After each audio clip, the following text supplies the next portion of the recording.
Hello and welcome, everybody, to the Racing with Robin Roller podcast. I'm Josh Roller, recording from Charlotte, North Carolina, and right in front of me, via a telecommunications device, is Rob Peters. He's waving to you right now, in case you cannot see him. He's in Indianapolis. There's a number of news topics Rob will share with you here momentarily. And then we have a very unique featured paint scheme for you. We're pretty excited about this one. Rob and I had a pretty big discussion over one of them that we're gonna share. Then when it comes to the races, NASCAR was in Richmond, IndyCar was in Portland, but it was Formula One for the Italian Grand Prix in Monza that has some of the biggest talking points that we will discuss on this show about this past weekend. Of course, we have a typical upshift, downshift, and then for Roller's featured racetrack, I have something special for you, something special for me that I just recently found out, and I said, I got to talk about this. So let's crank down the music here. Let's go ahead and let's hop into Rob's racing report, because we got a lot to talk about today, and we got a lot of news to start it off with. So take it away. Yeah, we really do have a lot to talk about. That's for sure. Let's go ahead. And like I always say, we always start with Formula One, and I think it's starting to become even more true.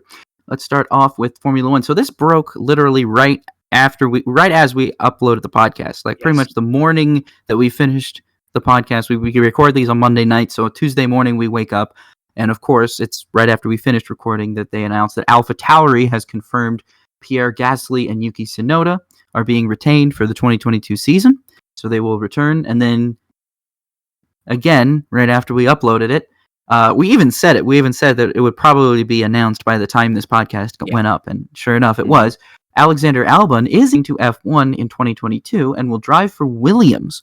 So I guess he got out of his Red Bull contract, which helped him land that ride with Williams. He will retain at Red Bull ties. Okay, well, shoot, I should have just read ahead. Latifi is also returning to Williams. Albon will remain a Red Bull affiliated driver, and Red Bull team principal Christian Horner said that his progress will be monitored for a potential return. So with Sebastian Vettel and Lance Stroll expected to return to Aston Martin in 2022, only one seat remains available on the 2022 F1 grid, one at Alfa Romeo, because Valtteri Bottas is going there to replace the retiring Kimi Räikkönen. And we don't know. I mean, I think...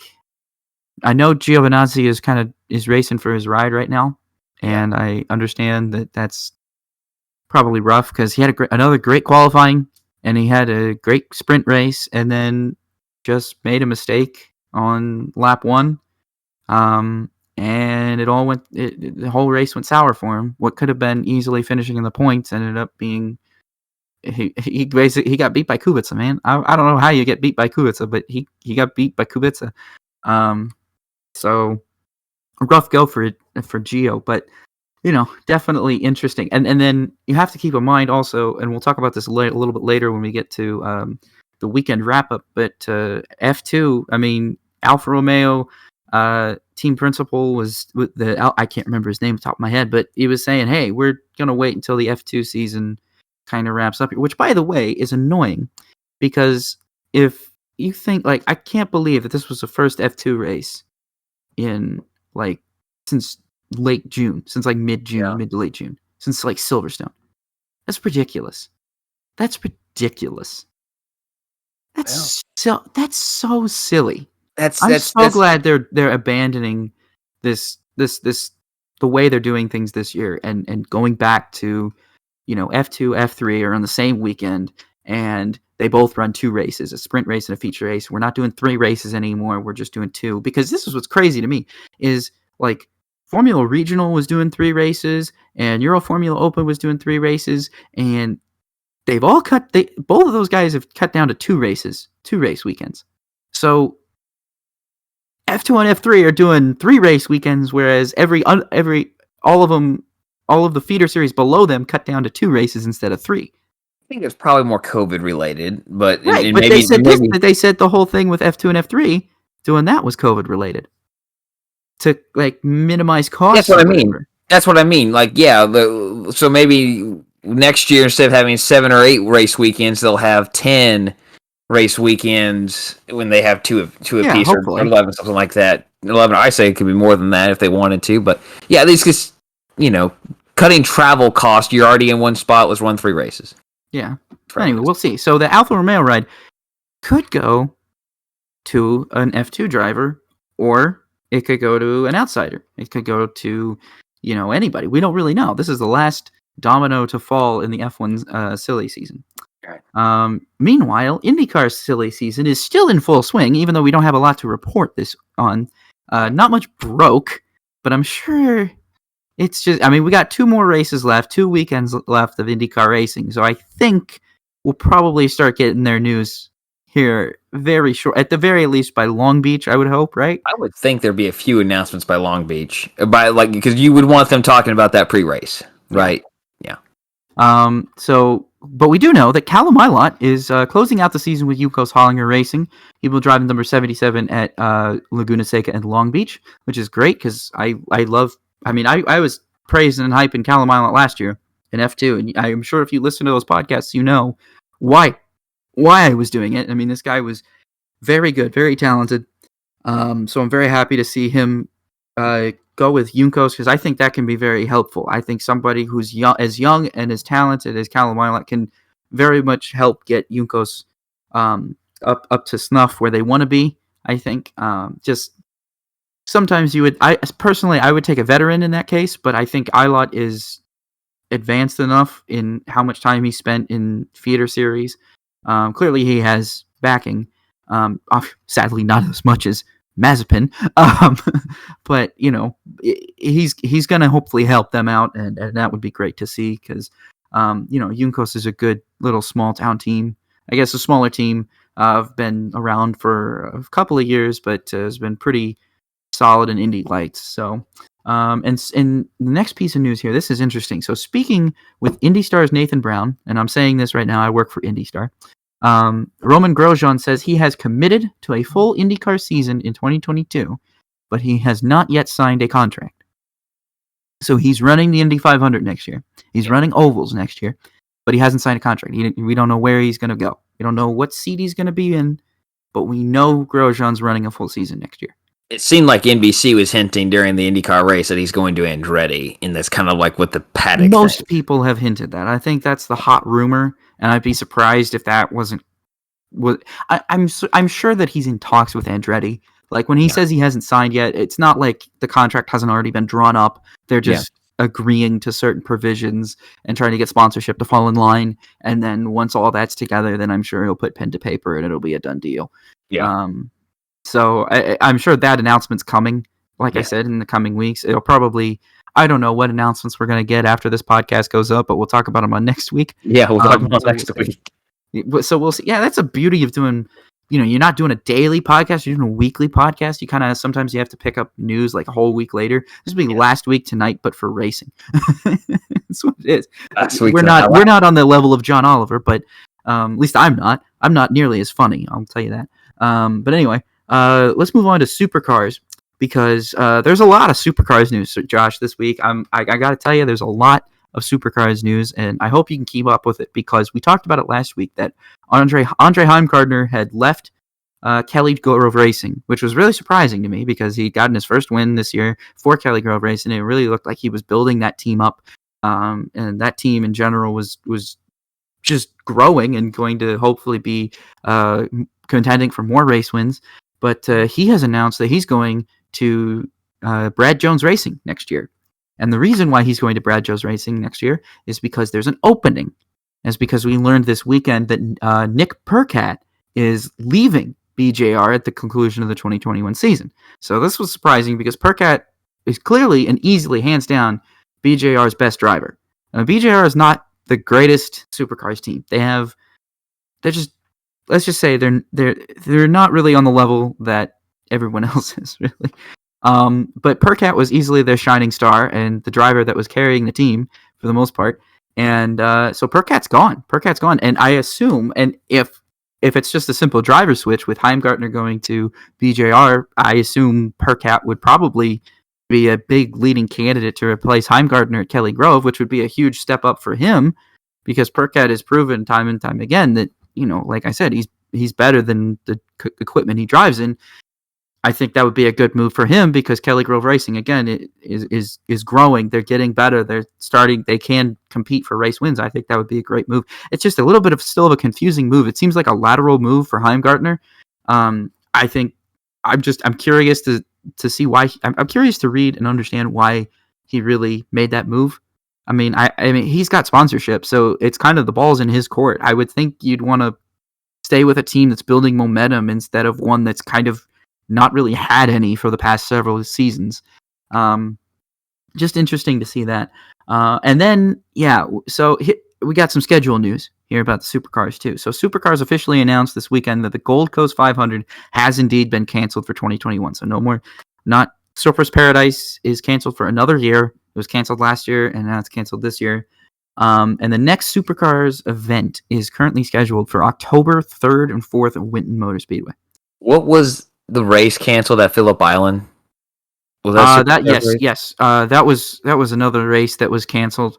But that was always, I think that was supposed to be a replacement race, I believe, and that ended up they couldn't get, nobody would promote it, so they just decided, okay, we're not going to do it. Okay. And that kind of meant that the hiatus was going to continue, and sure enough, it will, because like I said, the next event is scheduled for October 3rd and 4th at Winton Motor Raceway, and the series seriously has not run since mid-July. I mean, it has been a long time. So we're talking about hiatus. Australia. It is tough. And then to make matters worse, I mean, Bathurst is still not scheduled for another whole month. And Bathurst is currently having some issues because, they don't know if they're going to be able to have fans at Bathurst. Yeah. That's the big thing. It's not just trying to get things scheduled, but it's then trying to make sure, can you even sell tickets for this event? Can you even have fans? It's just very difficult. It's very rough down in Australia right now. So we're thinking about everybody down in Australia as they continue, as everyone does. But it's especially bad right now in Australia is that they hope and continue to fight COVID-19. Yeah, man. I thought that F2 hiatus was long, but man, Supercars has been going longer now. Yeah. Just about. You're going to have an off season. Run a race and Supercar. I mean, seriously. I mean, all these silly season moves are happening because these were probably going to be announced, they were supposed to be announced when the season was further along, and they're having to get announced now because nobody really knows when the season is going to resume. I mean, are we going to have this race at Winton? I mean, we're supposed to. You can't. The way things are going, I don't know. You can't announce a new driver 1 month before the season starts, right? You can't have all these places. You got to get them in place now. They don't have a choice. I didn't think they had a choice, but just very interesting to see what's going on down under right now and see the silly season moves that are already taking place. I mean, we've talked about a lot of silly season moves the last 3 weeks on the show. I mean, 888, Red Bull Holden the Red Bull Racing team, they're not Holden anymore. Said that, we've got Jamie Wincup's replacement already, and then Heimgartner announces he's leaving Kelly Grove, and then Percat announces he's leaving Brad Jones, and then all of a sudden, as soon as that's announced, we find out that Heimgartner is going to Brad Jones, and you're like, oh man, everything's happening all at once. Yeah. It's pretty crazy. We wonder what's going to happen next, because now we've got to figure out who's going to replace Heimgartner, and I mean, if it's not Percat, then who is it? You know what I mean? Yeah. So just definitely some interesting moves down under there right now. Let's move on here into the world of NASCAR. The NASCAR Whelen Modified Tour will kick off its 2022 season at New Smyrna Raceway in Florida. Then John Hunter Nemechek was scheduled to drive the number 54 Joe Gibbs Racing Toyota at Bristol this weekend, which would be his first start for Joe Gibbs Racing. But that has been changed to Talladega. Ty Gibbs will be in the number 54 this weekend. And Ty Dillon is back in the number 23 for Our Motorsports. And perhaps, are we seeing a potential full-time drive for Ty Dillon with Our Motorsports in 2022? I think that could be a very good landing spot, especially if Our Motorsports wants to continue to grow as they do. I think you need a good veteran. Crazy to say Ty Dillon is a veteran, but he really is now. Yeah. You need a good veteran like that in Ty Dillon, who's kind of been there, done that, someone who's kind of betting on himself and trying to make his whole career rebound, really. And I think Ty Dillon's always been a very good and a very solid Xfinity driver. He's had some really bad luck with his Joe Gibbs starts this year, but I think if he can, get out there for Our Motorsports and make a good impression, I think I'd like to see that. I think Also, he it's already has. interesting. Oh, I'm sorry. Yeah. I think he's already made a good impression. I think he's shown he can elevate that team because some of the best runs that 23 has had has been with Ty Dillon behind the wheel. Okay. Yeah, I'm more interested to see how the sponsorship works out on Ty Dillon, or not Ty Dillon. Excuse me, Ty Gibbs. Lots of ties. Yeah. Ty Gibbs situation, because I wonder if that's sponsorship related, because I think that it might have been. I feel like Monster or whoever's sponsoring Ty Gibbs wanted Bristol, and they just decided, hey, can we do this for the sponsor and we can run you at Talladega or something. I wonder if that's what might have happened. I mean, we'll have to see. I mean, if that's the case, then that's great for Ty Gibbs, because I know he's been running most of ARCA season unsponsored. So if he can hang out there, which is crazy to me, I feel like, I mean, it's not crazy, but it's more sad that Ty Gibbs can't get sponsorship for his ARCA car. Has he been completely unsponsored, or is there some sort of rowdy energy? No, he's been completely, like, he has driven completely black cars. Okay. Well, I know he's been like completely black cars, but has there been like a thing like where it was, Nextel Sprint had an issue with AT&T there for a bit, and Jeff Burton ran logo-less cars, but he was still sponsored by AT&T. Remember that? I do remember that, but that was a totally different. I know issue. That was because they had a grandfather clause, which allowed Altel and Singular to stay in this thing, and then as soon as AT&T bought Singular, and they changed the name to Singular, to AT&T. They say, hey, no, Singular could stay in NASCAR, but AT&T cannot, and so they had that big back and forth, and it's why exclusive clauses should not exist. You are kicking people out of the sport for no reason. I mean, it took us a whole 11 years to get Verizon back. I think that's a lot. That has to do with a little bit of bitterness at the Verizon top. So, I mean, I was really kind of disappointed when Verizon didn't sign on as another premier partner deal. I kind of hope they do. Still. Well, they're probably putting more... based on their relationship with Penske, I imagine he wants to put more of their money into IndyCar. IndyCar and anything Roger IMS does, for sure. I mean, they sponsor the NASCAR race, so the Cup race there. Yeah. So I can't imagine that they're gonna leave IMS and Roger. I think they're gonna stick with them. But anyway, there's more news to talk about in NASCAR other than sponsorship news. Cody Ware is out of the number 51 Rick Ware Racing Chevrolet for Richmond and Bristol due to carbon monoxide poisoning. This is a precautionary measure by Ware himself, as he felt it was best for him and the team. That's probably the right way to go. I was very concerned when I found out about that Cody, and it had been taken to the infield care center due to from at Darlington due to his carbon monoxide poisoning. That was very concerning to me. And I think that is for the best. And I think, I think Cody's been fine this year. I mean, I understand that he's kind of the butt of a joke a lot of the times, but I think he's been fine in that Rick Ware car. I think the 51 has been one of the more consistent vehicles that they've run. And just in terms of finishing position, not necessarily. I mean, it's easy to finish ahead of all of your teammates, but I mean, that's, I think, what Cody Ware has been consistently doing, is outperforming his teammates, which is really, when you're looking at a car that's in a team that is really that far off of everyone else, you can really only gauge how good a driver is based on how they perform with their teammates. Yeah. And it just seems like Cody Ware has been consistently outperforming his teammates. I mean, JJ Yeley usually has some pretty decent runs, but he's doing better than Smithley and Balicki are, and that's saying a lot. And not to say I thought Smithley was fine. I thought he was doing fine for a while there, but he's kind of fallen off a little bit. But anyway, enough of that. Beard Motorsports is returning to the Cup Series in 2022 as the team will attempt to qualify for the Daytona 500 and the other 3 Super Speedway races. No driver has been announced yet. Son of team founder Mark Beard, Arnie Beard, said the next-gen car is a whole new ball game. We're ready to play, he says. Interesting to see that. I don't know, like I said, who's going to be... It's sad that Beard wasn't able to even run at all this year because they missed the Daytona 500. Yeah. Which, again, set the tone for literally everybody, the whole season. So, yeah, it's definitely good to see them back, but I'm curious to see who the driver might be.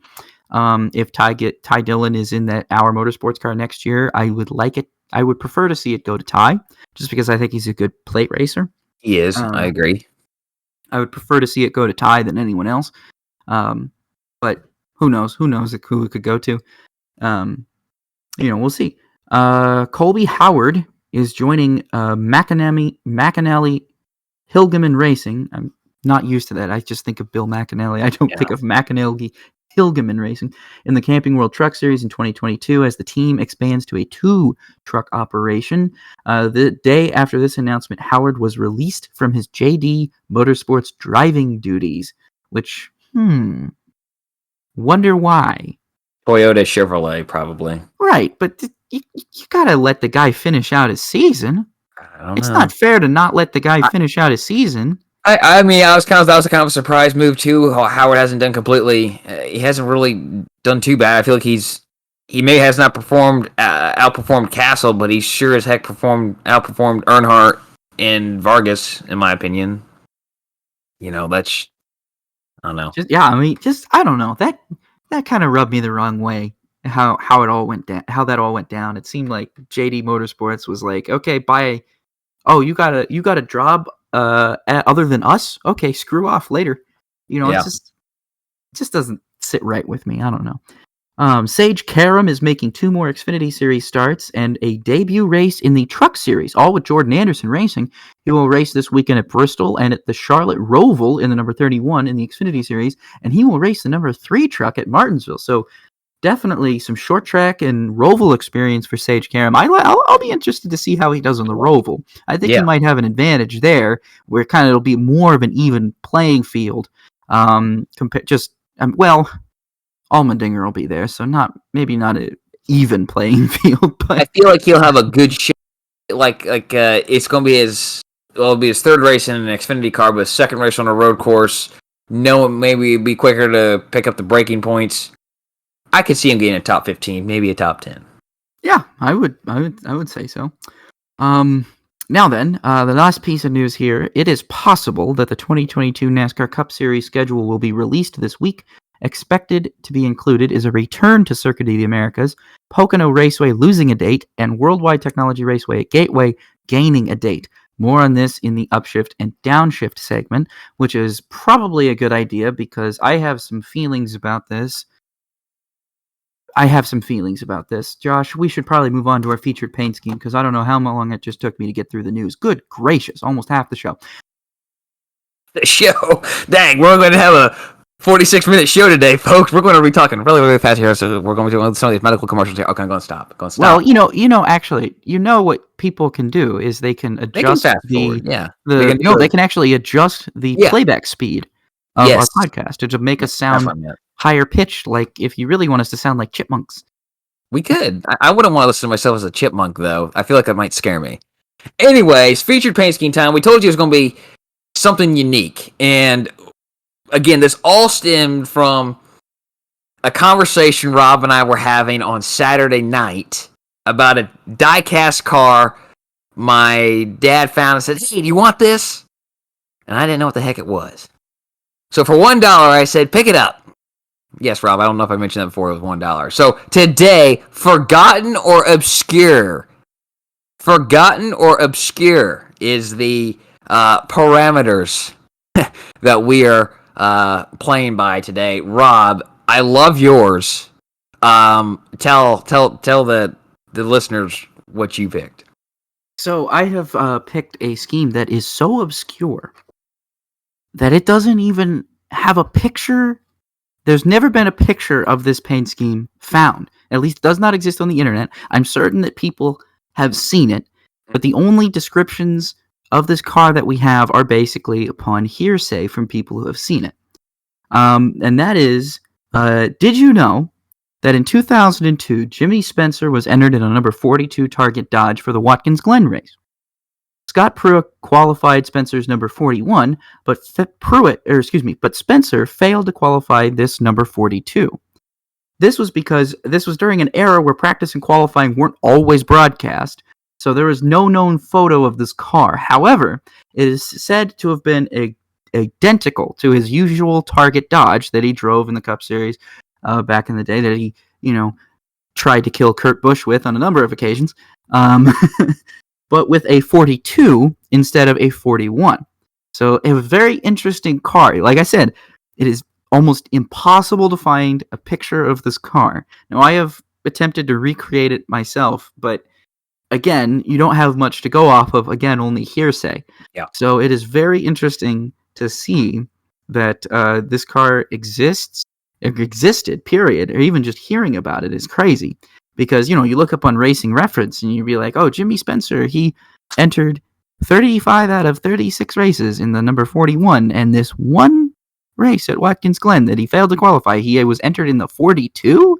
Like, that's so crazy. This is what's so crazy about that back in the day. Like, Chip Ganassi would just plug Scott Pruitt in whenever his drivers were bad at road racing. He'd just give Scott Pruitt a call and be like, hey, you want to come drive my car? And Scott would be like, okay, finishes third, something like that. He did it for, like, I know he did it for Spencer. And I know he did it for Sterling Marlin and David Stremme a couple of times.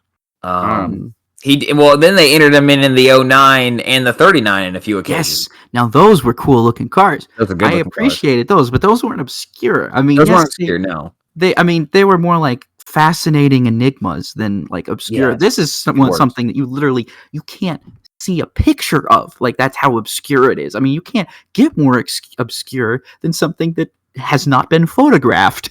Yes. So that is why I have picked that paint scheme, is because it has not been photographed, so therefore it can't be any more obscure. Well, I love yours. Yours is the definition of obscure. Mine, on the other hand, it's still obscure, forgotten. I will classify it more so as. So, like I said, my choice all started with this die-cast car. I'm holding it in my hand. I'm showing it to Rob. Rob has seen it. He's seen it in a picture via text and looked it up. We all did a little quick research there. So my choice, like I said, started with my parents going antiquing. Dad sends me a picture. I said, buy it. One of them, the cars that he got that day, was Brad Layton's 2001 number 55 Burnham Boilers Chevrolet, owned by Steve Griswold, and raced in, get this, the Busch North Series. I didn't know they made 164th Racing Champions diecast for the Busch North Series. I mean, this had to be strictly done by, the sponsor. Like, hey, Racing Champions, can you do this? Sure, we can. We're rolling in dough right now. Diecasts are cheap. We can do it for sure. I don't know how many they made. It doesn't say on here out of how many. It doesn't say that. It just says replica. For ages 5 and up. Oh, glory days. Anyway, sorry. I'll describe this car for you. So, I'm going to call it base white. On the front of the nose, it's blue. Then there's sort of some swirls around on the roof and on the sides of the cars that are red starts. Then I have an ARCA start. And yeah, 2001. This is what this car is. A 2001 Busch North, which became the Camping World East, or maybe the Busch East before then, the Camping World East, the K&N East, and now it's the ARCA East series. The season, first off, Brad Layton is the 1999 and 2000 champion in this series. In 2001, didn't fare as well. He started all 20 races, but averaged a 12.9 finish. He did manage 3 victories at Holland International Speedway in New York, New Hampshire Motor Speedway, then was New Hampshire International Speedway, and Stafford Motor Speedway in Connecticut. Rob, I mean, like, you were freaking out. You're like, what other dimension are you living in right now? No, it was not just that. It was not just that. But then combined, I was like, okay, so clearly the Busch North series had to have been like popular enough to have been televised if it was getting diecasts, right? Yeah. Someone who had. So I looked up. I look up on YouTube. I'm like, does anybody have like these televised? Like maybe they were on Speed Vision back then, or maybe they were on some regional network or something. And it turns out, yes, I was half right. They were on a regional network. It was, they called it, I swear, like all of the ones that I found from like 2001 were called AT&T Broadband Channel 3. So what I found out was AT&T Broadband this was like the pre-AT&T, like this was early AT&T. This was not the AT&T that we know now. This was the early incarnation of AT&T. they had a cable system. They had like a cable company, and that was called AT&T Broadband. And basically it had, I guess, different channels, like channel 1, channel 2, channel 3, I guess. Maybe channel 4, I don't know. I have no idea where this was based out of. I don't know. All I know is my parents have had Dish for years, and my grandparents had Time Warner, then Bright House, then Spectrum. That's all I know, so I don't know anything about this. So apparently it was broadcast on AT&T Broadband Channel 3, which was only available to AT&T Broadband customers. So which meant you had to have this specific cable system in order to get this specific channel in order to watch Busch North Series races back then, which could not possibly get even more obscure. Like, it's a miracle that we even have videotaped archive races That's true. of the Busch North Series from this channel. I mean, what I would like to find still, this is what I am still trying and hoping and praying that someday we get this, is apparently, I've read this back in 2001, the old channel CNN SI broadcast select NASCAR practice sessions. I've never found videos of this ever, but apparently this is something that happened, and I've always been interested because there is very little footage, if at all any, from CNN SI, which was essentially Turner's attempt at creating an ESPN news clone, right? And it was in partnership with Sports Illustrated, hence the SI. And it was, I'm very curious to see if any footage of that exists, because I know that CNN-SI was not carried by a whole ton of cable providers back in the day, but if you're telling me that an obscure 2001 broadcast from AT&T Broadband Channel 3 that features this car that we're talking about exists, there has to be somebody with videotaped footage of NASCAR practices on CNN-SI. Well, I could tell you who probably has it, but probably who doesn't want to take the time to release it. NASCAR. They got to have a copy of it somewhere. I'm sure they do. Yeah. But that was the featured paint scheme. I mean, Rob, we texted back and forth there for a bit on that. Like, I could sense your like shock through the text. That's how much I appreciate it. And that's why I chose it. I'm glad you found one, because I knew I like did it at the last second. Like, I hope we can find one. I hope he thinks of one. But you had a good one there. So, like I said, that's the feature paint scheme. Let's move on now to the first race that we'll talk about, and that's the NASCAR Cup Series at Richmond. That was won by Martin Truex Jr.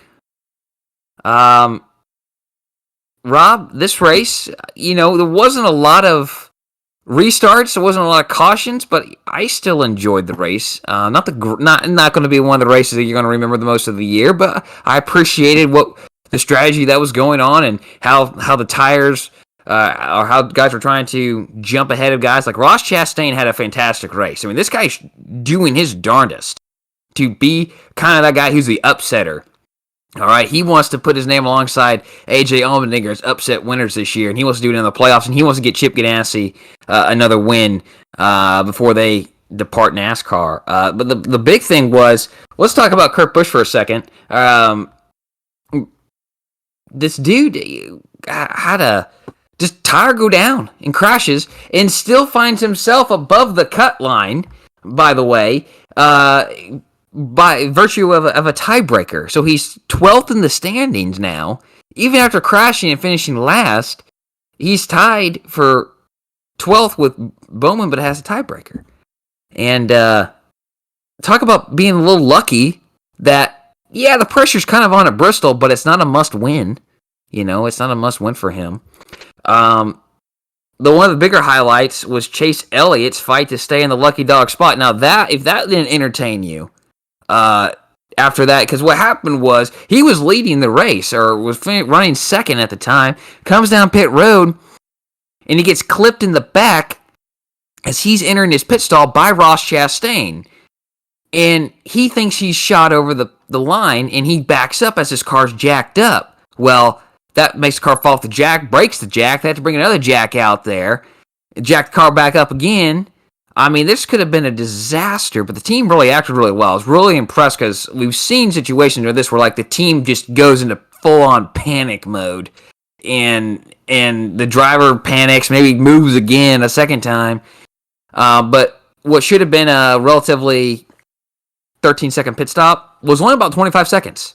So, but that put him all the way at the end of the lead lap cars, and leader Denny Hamlin is on his butt for lap after lap after lap, finally gets around him, and now he has to fight to stay in the lucky dog spot, because he couldn't get around Austin Dillon. He just couldn't get around Austin Dillon very well. That's what held Chase up, now I remember. And then he gets around Dillon finally then, and then he has to get around William Byron, because Denny Hamlin just lapped William Byron, and he does, and obviously we know that propels him up to eventually fourth. That kind of was a game changer of the race. That might have been the most entertaining part of the race. Rob, what were your kind of takeaways here? Yeah, I enjoyed the race. I thought it was a decent race. I don't think a lot of people were negative on Richmond when they really shouldn't be. I think it's a good short track, and I was really just enjoying watching the race for the most part. I mean, I was surprised by Kurt Busch, the accident that he had that put him out, and I was definitely surprised to see as many cars go a lap down as they did. I think definitely long green runs helped a lot. I think we've seen a lot of long green runs the past couple of weeks, with definitely at Darlington, now Richmond, and I think that's been a good thing. That's actually been a pretty good thing, because I thought we had pretty good battles for the stage finish, and we even had a pretty good battle as the race came down to the wire. I think if Hamlin had had a couple of more laps, I think that he definitely, I mean, he said it himself after the race that he would have been able to get Truex no problem. And I do believe that. I think that it would have been no issue, because Truex's tires were done and Hamlin still had plenty of tires to go. He was sliding nearly after every single time he exited the corner. Absolutely. And that's what I think was a lot of fun, was because it was fun to see Truex try and muscle that car around there with worn tires. Mm-hmm. That was, in general, a very, and I guess for me, it was good to see Truex do that, because it kind of shows to his talent level that, even on worn tires, he can muscle that car around and still set relatively decent lap times. I mean, obviously not anywhere near what Hamlin was setting, but he was still passing lapped cars, meaning that he could still, he was still faster than most of the field. Because considering the fact that, how many cars finished a lap down? I think it was all but 8. I think like 9 or 10 cars were left on the lead. I think 9 cars were on the lead lap at the end of the race. Right, and I think Kurt Busch was the only retirement too. I think, if I recall correctly. I think so. But I think that shows that was. I mean, that shows to the prowess of Truex and how fast his car was, and that also posed, like you were mentioning, Ross Chastain. I think Chastain has really been doing a great audition for next year. Kurt Busch was. Yeah, Kurt Busch was the only retirement, and then I was saying yes I was agreeing with you with Ross Chastain. Okay, yeah. No, yeah, Chastain's been putting on a great show. He's really making me excited for when he goes to Trackhouse next year, because if this is what Trackhouse is doing, if this is what Ganassi is doing right now, I can only imagine that once Trackhouse takes them over, then Trackhouse will start running like that, and you could probably see Suarez and Chastain running up front. I mean, Suarez was struggling a little bit. He was a couple of laps down on Saturday night, but Chastain was right there. I mean, there was periods of time where I was like, man, if Chastain didn't have a terrible pit strategy right now, I mean, I think he'd be right there. That was the thing. Chastain's pit strategy, it wasn't terrible, but I questioned it. I know, they were trying to get the caution to fall right when they needed it. Yeah. That's what they were trying to do. Sit back and play Monday morning crew chief. Yeah. But I questioned it at the time, and I'm still kind of questioning it now. I understand banking on a caution, but this race has not. But I think that late in the race, because this was mainly in the final stage. So this was after the final stage, and there was only a handful of cars in the lead lap, and Chastain was one of them. I kind of felt like, it seems kind of foolish to bank on caution when we haven't had one. I understand how NASCAR goes, and now NASCAR is. They want to throw cautions, willy-nilly, but at that point, I just I would have felt like, I was like, maybe go and do what the leaders are doing. Maybe don't try and do your own thing and hope that a caution falls. Maybe just pit with the leaders and kind of try and make up ground on track when you're still on the lead lap, rather than trying to make it up on pit road or trying to make it up via an alternate strategy. I'm not saying Chastain would have won it. I think it worked out okay for him. Where did he finish? Like 6th or something? 7th. 7th. Okay, so maybe it didn't work as well as it should have. I think he should have finished a lot higher than that. That last pit cycle, I would not have been the first to flinch. I would not have been the first to flinch. That was the whole thing. That was my thing. I was like, man, you can't. I understand he had the older tires compared to everybody else that was on the lead lap, but even then, you have to tell him, hey, Ross, just save your tires. We're just going to ride around a little bit, mind the gaps, and just we're going to try and hit this pit window. We're going to try and hit this pin window, so take care of your tires. That's what I would have been. That's what I'm telling him if I'm his crew chief. I'm like, hey, save your tires. Don't worry about it. There's only a handful of cars in the lead lap. If you fall back to 8th, that's no big deal. Just try and save your tires so that we can pit you, and then after we pit you, when all the leaders are pitting, then you can go and go your hardest. That's my, again, Monday morning crew chief. That's my strategy that I'd go with. Yeah. To probably help him. Maybe he could have finished 6th. Maybe he could have finished 5th with that strategy. I don't know.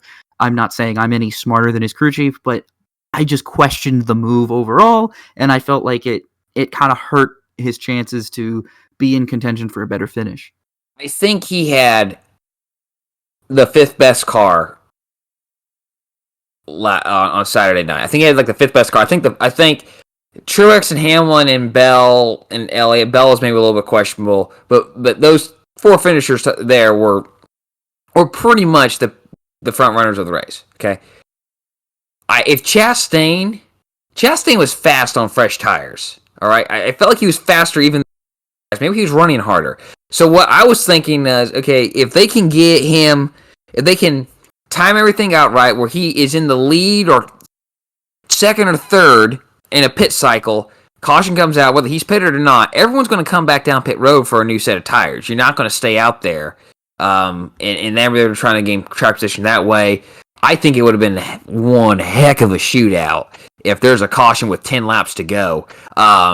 Especially when you only have 10 or less cars on the lead lap. That would have been exciting. All right, not for just for everyone else up there. You had Larson and Elliott. Elliott wanted a little bit of redemption, right? Bell's trying to get another win. Hamlin wants another one. He's just tasted it. But Chastain, I think there's a lot of questions earlier this season about Chastain. Was he ready? Is he actually good enough to be there? Well, think about the equipment he's been in, right? He's shocked that going into a Chip Ganassi car and winning in your second race in the Xfinity Series back in 2018, okay, that's a completely different ball game. In the Cup Series, it's going to take time to adjust because he's been in Spire Motorsports equipment. He's been in premium motorsports equipment. Not the best stuff. And that's not Spire of this year. It was Spire of last year. All right? 2 completely different teams. Spire when it first started, for that matter, man. That was pretty bad. That was bad. But now he's in good equipment. He's in solid equipment. I think, unfortunately, there's just been some shortcomings this year in that team, and now he's finally come around all right, I know what I'm doing, I know what I feel, I know what I got to do, I've matured as a driver. There's only 8 races left in the season. I don't know if we're going to see him get another victory or not, or get a victory or not, but I think we'll see him contending for a good number of them the rest of the year, and I'm excited about that. I hope he can win for Chip. I hope Kurt or him can get another victory for Chip before Chip Ganassi ultimately departs the sport at the end of Phoenix. So the other thing here was I was just going to kind of go over here the cut line. So Chase Elliott's plus 19, Christopher Bell's plus 17, Keselowski's plus 13, Kyle Busch is plus 8, Almirola's plus 3, Kurt Busch is, like I just mentioned a few moments ago, him and Bowman are even, but Kurt Busch has a tiebreaker at the moment. Reddick's back 5, Byron's back 18, and McDowell's back 38. I know we're going to talk about William Byron in a little bit later in the show, but anything else that sticks out in your mind here, Rob, about Bristol? I'm really surprised overall that Bowman and Byron are as far back and below the cut line as they are. I did not expect that. Almirola had a much better race than I thought he was going to have on Richmond. True. Now Bristol's going to be the true test because he's only 3 points back. If Kurt Busch does well in Bristol, it won't be that hard for Kurt Busch to be able to gain points on Almirola. Because let's be honest, I think Kurt Busch is probably going to finish ahead of Almirola at the end of the day. So as long as he's 3 points ahead of Almirola, I think he's okay. 3 positions ahead of Almirola, which it would be ergo 3 points. I think he's all right. Yeah. But Byron is going to probably be the one who's going to be in a must-win situation at this point. McDowell's not going to win, and I think nobody's worried about McDowell. Reddick being 5 back, below the cut line, he's going to have a really, really good run at Bristol. He's going to have to win some stages, or at the very least get some stage points in order to help him.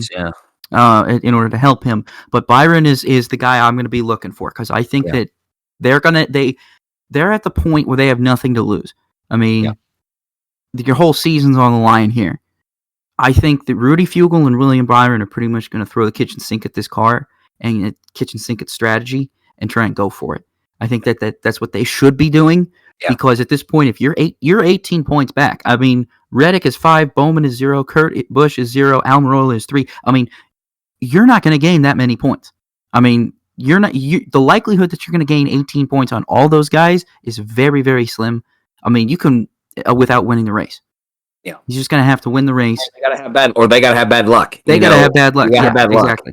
They got to have bad luck, and I don't know if that's a guarantee. Now we've seen a lot of chasers, playoff drivers, have bad luck the past 2 weeks. We've seen Kurt Busch have bad luck. We saw Darlington eliminate almost half of them. Half of them. But I don't know if Bristol will be like that. Bristol is different. I mean, Bristol it's short track, but it's got 2 grooves on it, and but I think we're reaching the point at Bristol where the outside line is it's no longer the inside line. It's the outside line that's a preferred line, and it's almost harder to make a pass on the low side when somebody's on the outside. So everybody starts running the top, and it just kind of becomes the same thing. So that's the thing about Bristol that's kind of changed that I've liked is how the groove. It's still old Bristol. It's just the groove moved up instead of down. Guys still have to bump. It's still now basically a 1 groove racetrack. Guys still have to bump and run in order to pass. Yeah. It's just you have to do it on the high line instead of the low line. Now, the low line exists. I mean, you can make a pass on it if you're faster, but if the guy is in front of you is lapping just about the same time you are, and you want to get by him, you might want to bump him. It's just easier to bump him out of the way from the high line than it is to try the low line, and that's why I'm interested to see how Bristol works out. I was kind of disappointed that they went to the dirt, but I'm glad that we get the night race at least on the concrete because I'm excited to see who puts the bumper where, and I am looking for William Byron to be pretty aggressive when he gets to Bristol. He's going to have to be. He's going to have to be at. You kind of clicked it all there. I mean, but Lady Luck can strike any of these guys, and there's still a couple of guys above Elliott that are just a few points ahead of him. So we could be talking about other than maybe Michael McDowell, we talk about a completely different 3 above him that are out at the end of Bristol, just by virtue of crashes and stage points. On to IndyCar, and they were at Portland. This race didn't happen last year because of COVID, so it's been since 2019 that American Open Wheel racing. So glad they're back in Portland, man. I love Portland. It was I'm always for IndyCar ad novels, but I think when they added Portland back, that was probably the first road course that they'd added where I was like, oh, thank goodness. Yes. Like, I don't care about Laguna Seca. Like, everybody loves Laguna, and I'm just like, dude, it's known for one crummy pass in 1996 that wasn't even technically legal, and outside of that, you can't pass on the track. It's not made for Indy cars. It's better for sports cars. It's just not that good of a track. They would have been better off staying in Sonoma, where you can actually pass, as opposed to Laguna Seca, but I digress. But Portland, I love. I never miss a Portland race. So much so that I'll tell you the story real quick before we get into it, Josh. I'll tell you a quick story. If you don't know, I was at the Seahawks-Colts game this Sunday at Lucas Oil Stadium. I was very excited because it was the first time I had ever seen the Seahawks play, and I've been a fan since I was a kid.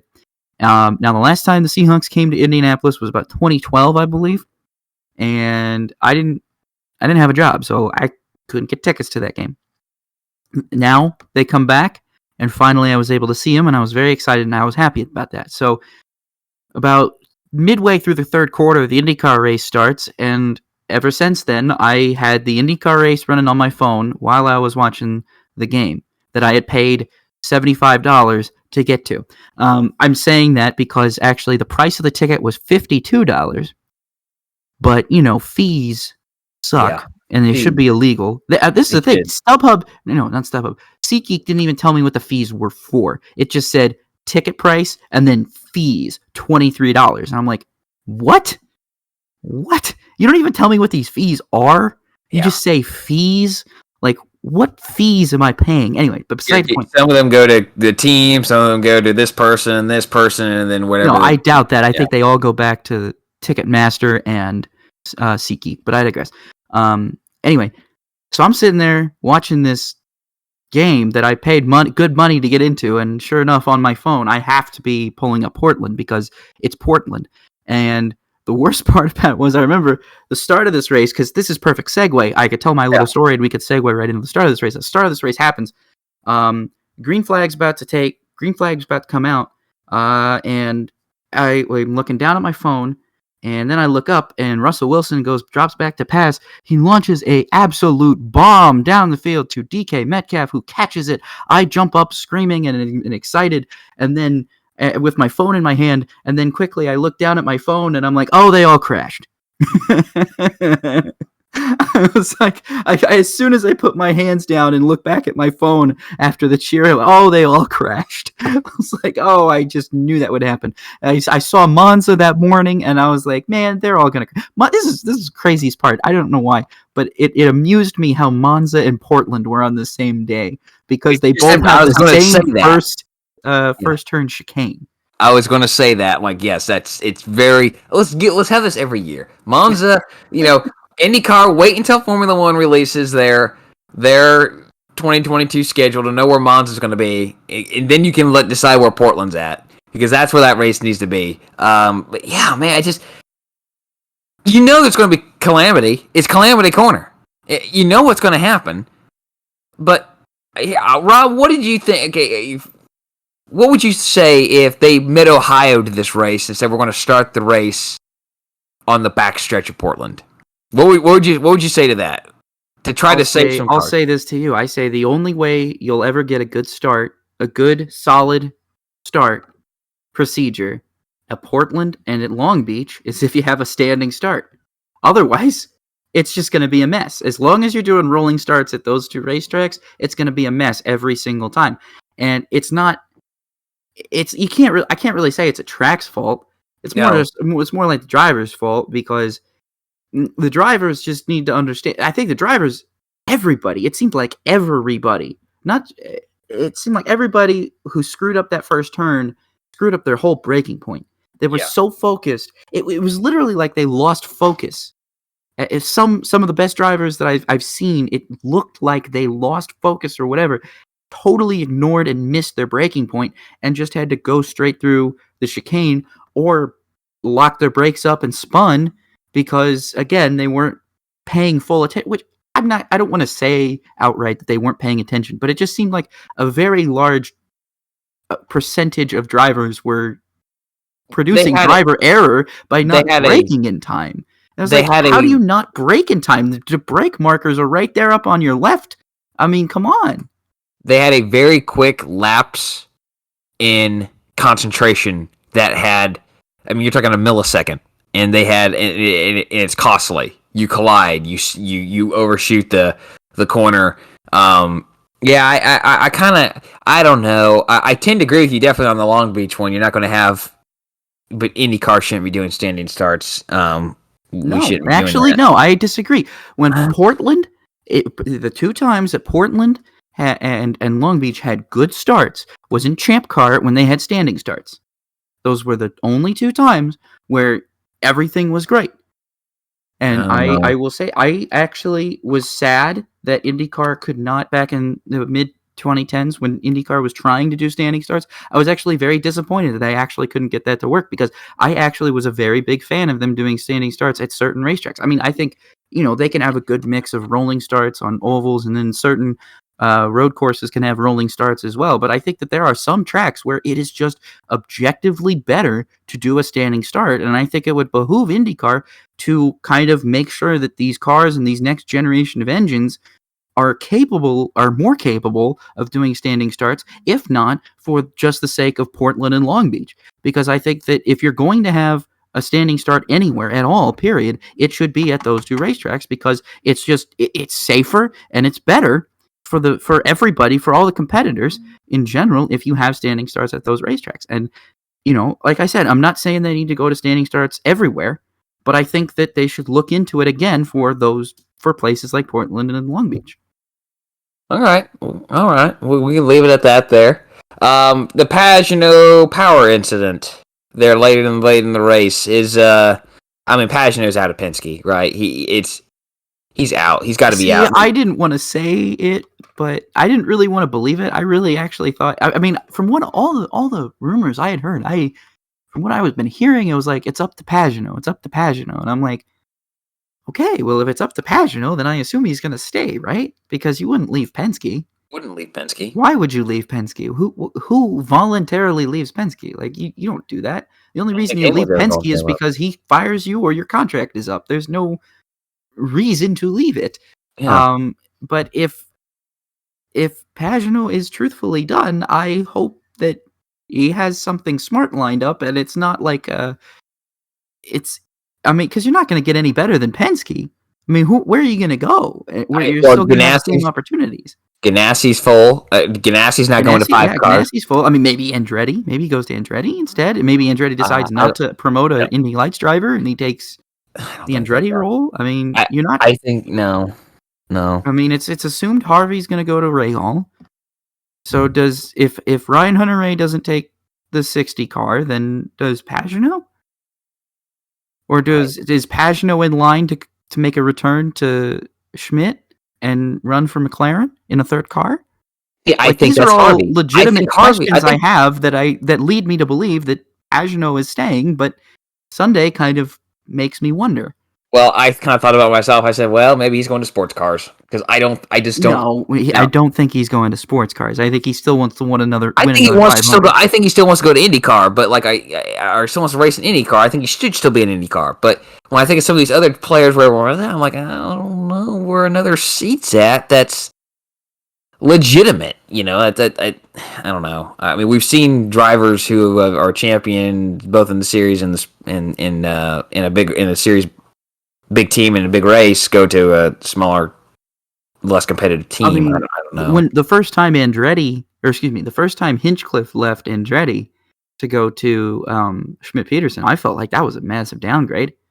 It was and it wasn't at the same time. It took a while to get back to get back to winning ways. It definitely took him a season, and then definitely the Indianapolis accident didn't help. No. But even then, I think that I don't know. I'm curious to see how silly season works out. But Pagenaud doing that was very interesting. Yeah. But I did want to say, something. I wanted to say something big. And I'm not saying this because I'm biased. I'm saying this because I thought it was legitimately interesting. One of the silly season points that we've talked about, that has been talked about, is what Carlin is going to do next year. Yeah. And I wanted to know, Max Chilton got into top 12, the Fast 12 in qualifying, and should have and could have, actually legitimately did have a top 10 car all day, but had horrible pits. Stuff did not work out in terms of pit strategy. Had some bad luck, and it kind of relegated him down further into the field. But I wanted to say that I'm curious to see what Carlin does next year, especially with Max, because I know Max wants to be back. And he said it. I've read racer articles that he's like, if the team will have me, I want to be here.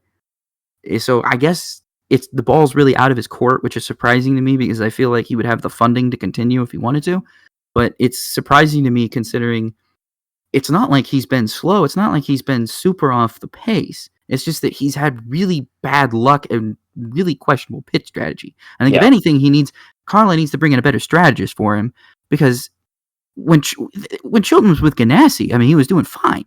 I mean, his pit strategy was fine, but ever since he's been to Carlin, his pit strategy, I have questioned it consistently. I mean, he had a great run at Road America, but then pit strategy screwed him. It's one of those deals. Like, I think Chilton's not the only driver in the world who's been screwed by bad pit strategy before, right, by bad strategists. But it's interesting to me. But he did have a really good run going at Portland, and it was disappointing to see him end up finishing where he did. But then I wanted to say it was interesting to see Callum Ilott qualify. He didn't qualify like super slow, but he was slower than I expected him to, and I wasn't sure how much of that was driver and how much of that was equipment. And I think it was mostly equipment because, I mean, if this is Juncos' first season, of course he's going to have problems. And then he stalled the car, and the car just quit on him, which is disappointing as well. And that kind of bummed me out because I was very excited to see Callum Ilott get a start in IndyCar, because I was like, man, look at how Lundqvist did. Christian Lundgaard. Lundqvist. What am I talking about? I'm combining two drivers. Christian Lundgaard. I was like, Lundgaard did great in his first. I mean, pit strategy screwed him, but he had a good qualifying attempt. Mm-hmm. Askew wasn't that bad either. I didn't think Askew had that bad of a race either. I thought he was pretty. I have to look at the results again here, but he finished 24th. He had that crash damage. That's right. That's right. He had a good qualifying attempt, I should say. Yeah, he qualified 9th. Yeah. Not the race. I forgot he was taken out in the first lap backs. I lost track of how many guys were out because I saw them. Well, he continued on. But eventually the car gave out there. I was so confused because I saw because keep in mind I missed the first half because I was at the game, but I caught the last half of the race. So that first half I was kind of confused because I saw them I am removing Elio Castroneves' car, and I figured Elio was out, and I saw Grosjean's car in the garage, and I figured Grosjean was out, and then as soon as I get back, I get back home and I start watching the race again, I'm like, wait, Elio and Grosjean are still in the race? I thought they were done. What the heck happened? They re-entered, but it was just so I forgot about that. But yeah, Askew had a pretty good qualifying session, which also impressed me. So there was a lot of really fast guys in qualifying that kind of got caught out by that first lap incident. Chilton was one of them. Askew was another one. Just very interesting to see that. I wonder how qualifying is going to be next week. This weekend at Laguna Seca, because qualifying is going to be a big deal at Laguna Seca because of just how difficult it is to pass. Yeah. It's very difficult to pass at Laguna Seca, and for whatever people like to say that Laguna Seca was this great track, it's not. I mean, name one passing zone that's not turn 1. I mean, outside of turn 1, that's it, and even then, turn 1 is so wide that it's not impossible for the guy on the outside to be able to stay with you. Making passing even more difficult. The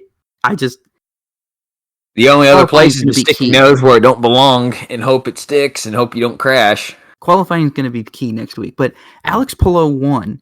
And I wanted to say I was surprised to see that because I thought that the championship momentum had kind of swung in favor of Award. We all did. But now Palou has this really championship-defining win here in Portland. He takes the points lead. After 2 DNFs in a row.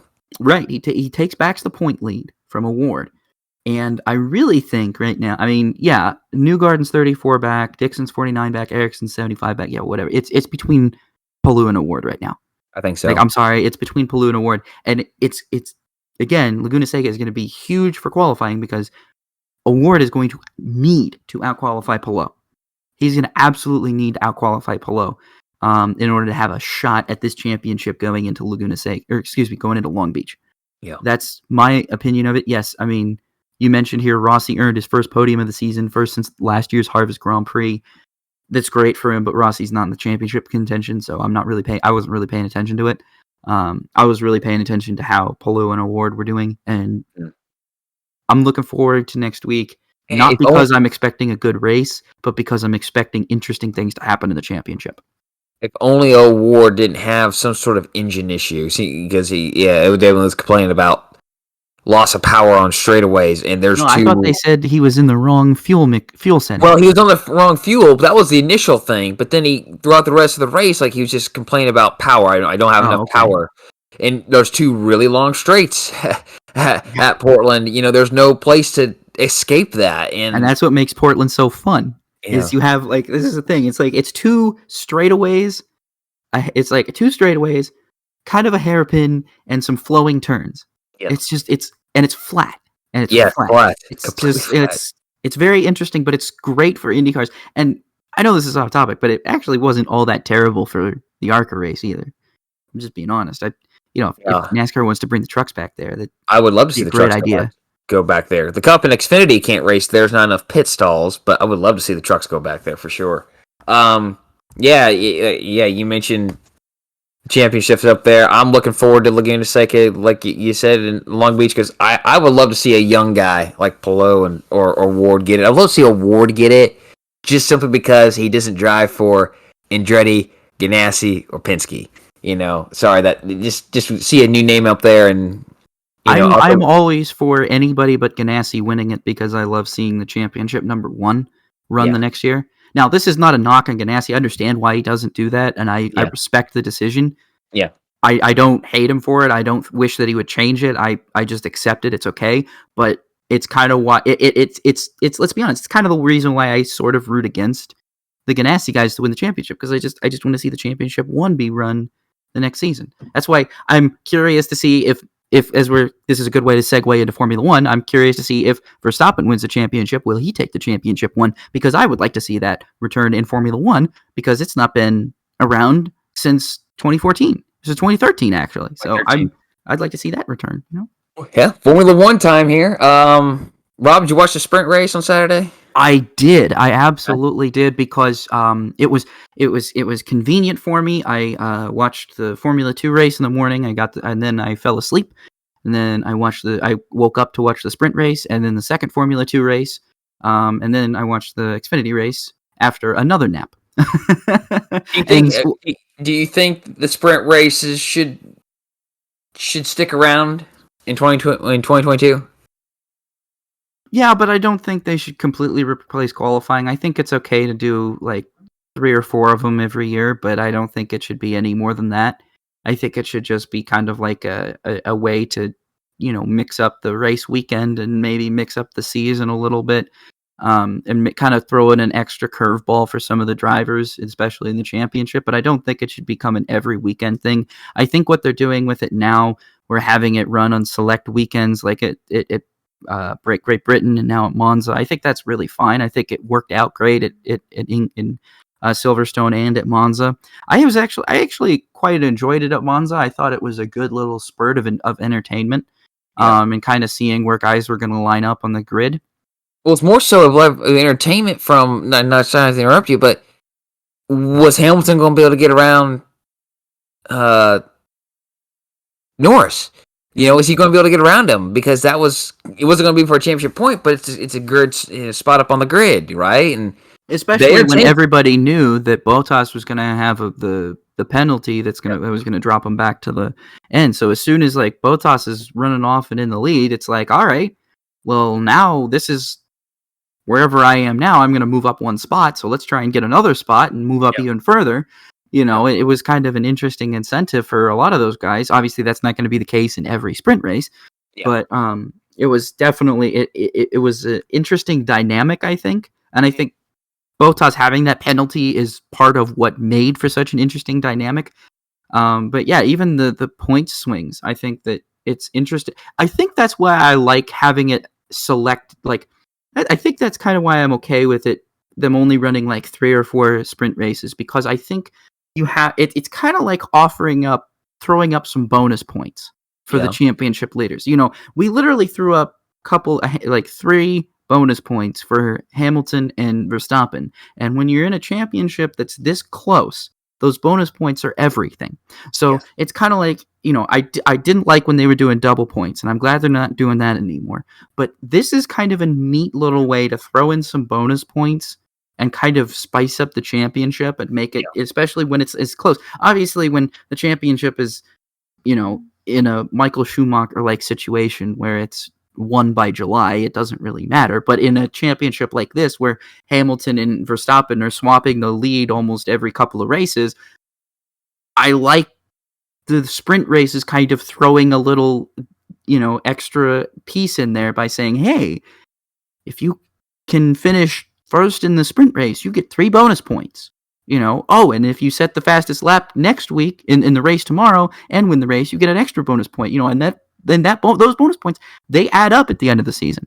Yeah. And they were a big appeal in NASCAR. They were a big appeal in IndyCar for a couple of years when they did bonus points. I think they still do. I think you still get a bonus point in IndyCar for leading the most laps. Yeah. I'm not sure. I don't know if they've done away with that, but I think that's still. I think you still get a point for if you lead a lap. No, I don't think it's if you lead a lap. I think you have to lead the most laps. Oh, okay. I think that's how it is. I think that's how it is. I'm not sure. But so someone might need to correct me on that. But I like that for Formula One. I was pleasantly entertained by the sprint race. But like I said, I think it's something that needs to stay to be like a kind of something that doesn't happen often. Something that you kind of, it needs to be something that you circle on the calendar and say, oh, hey, this one's a sprint race. Everybody be careful for that. And then go along with the next race. And then as it gets down, I mean, if you wanted to make the final race at Abu Dhabi have a sprint race, I mean, that'd be fine. I think that would be an element that would throw so many things into the championship play, especially when it would be as close as that, because then be, all right, this is our last chance to try and get some bonus points. People would be going for it. And especially, and I don't know if you seen the pictures of the work that they've been doing, the track work they've been doing to Abu Dhabi to make for those changes. I have not, but I've heard them, and I'm excited for this race. I'm very, very. I saw the hairpin at the top of the circuit. They've made that a very kind of wide but still tight little hairpin. Is that one of the ones that they added a little bit of banking to it? Or I don't know if they added banking.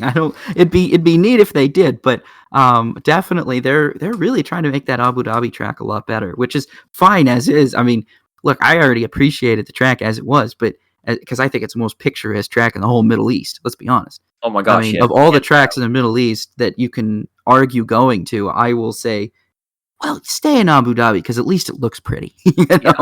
Yes. So to kind of segue here, we got from the sprint race into the race. Awful weekend for AlphaTauri. Awful weekend. I was gutted for Gasly when he had that accident on the sprint race. That was a really good point pointed out by Martin Brundle, that maybe they should have an escape road right there before the wall. You have the gravel trap, and then right before you get to the wall, there's pavement. And he seemed to think that he might have been able to save the car from being more damaged than it was. Maybe he hits it, slaps it, and he's able to at least drive it back. But he doesn't have all the suspension and support damage done. And I kind of thought that was a really good. Okay, note that, Trax. Yeah, I agree with that. I think that's a good idea because it definitely did look like Gasly was able to get the car slowed down enough, but it was in a sand trap, so there was no grip at all to be had, and the car just kind of took the momentum into the tire barrier. But I think you're right. If there was a little access road before the tire barrier and between the gravel trap, I think that he would have been able to get the car. The car would have already been slowed down enough. And then the tires would have had the grip they needed to keep it out of the wall and keep going. Yeah. But again, you just have to wonder, okay, well, where are you going to rejoin? Where's the rejoin? Where's the track rejoin from that access road? I think that would need to be questioned, because I think if anything we've seen this past weekend, it's these drivers still don't know how, not just in Formula One, but in F2 as well. These drivers don't know how to re-enter the track when they don't go off. I mean, I was praising Giovinazzi earlier, but I mean, he did a pretty blatant unsafe rejoin. Perez did it too, got him a 5-second penalty. It was like, guys, you guys need to learn how to properly rejoin the track. And the Perez thing really bothered me, because I was like, dude, you clearly gained an advantage. Yeah. And what you could have done is, based on where that segment of track was, he literally could have let him go by and then stay with him, pick up the DRS, and then pass him again going into the chicane.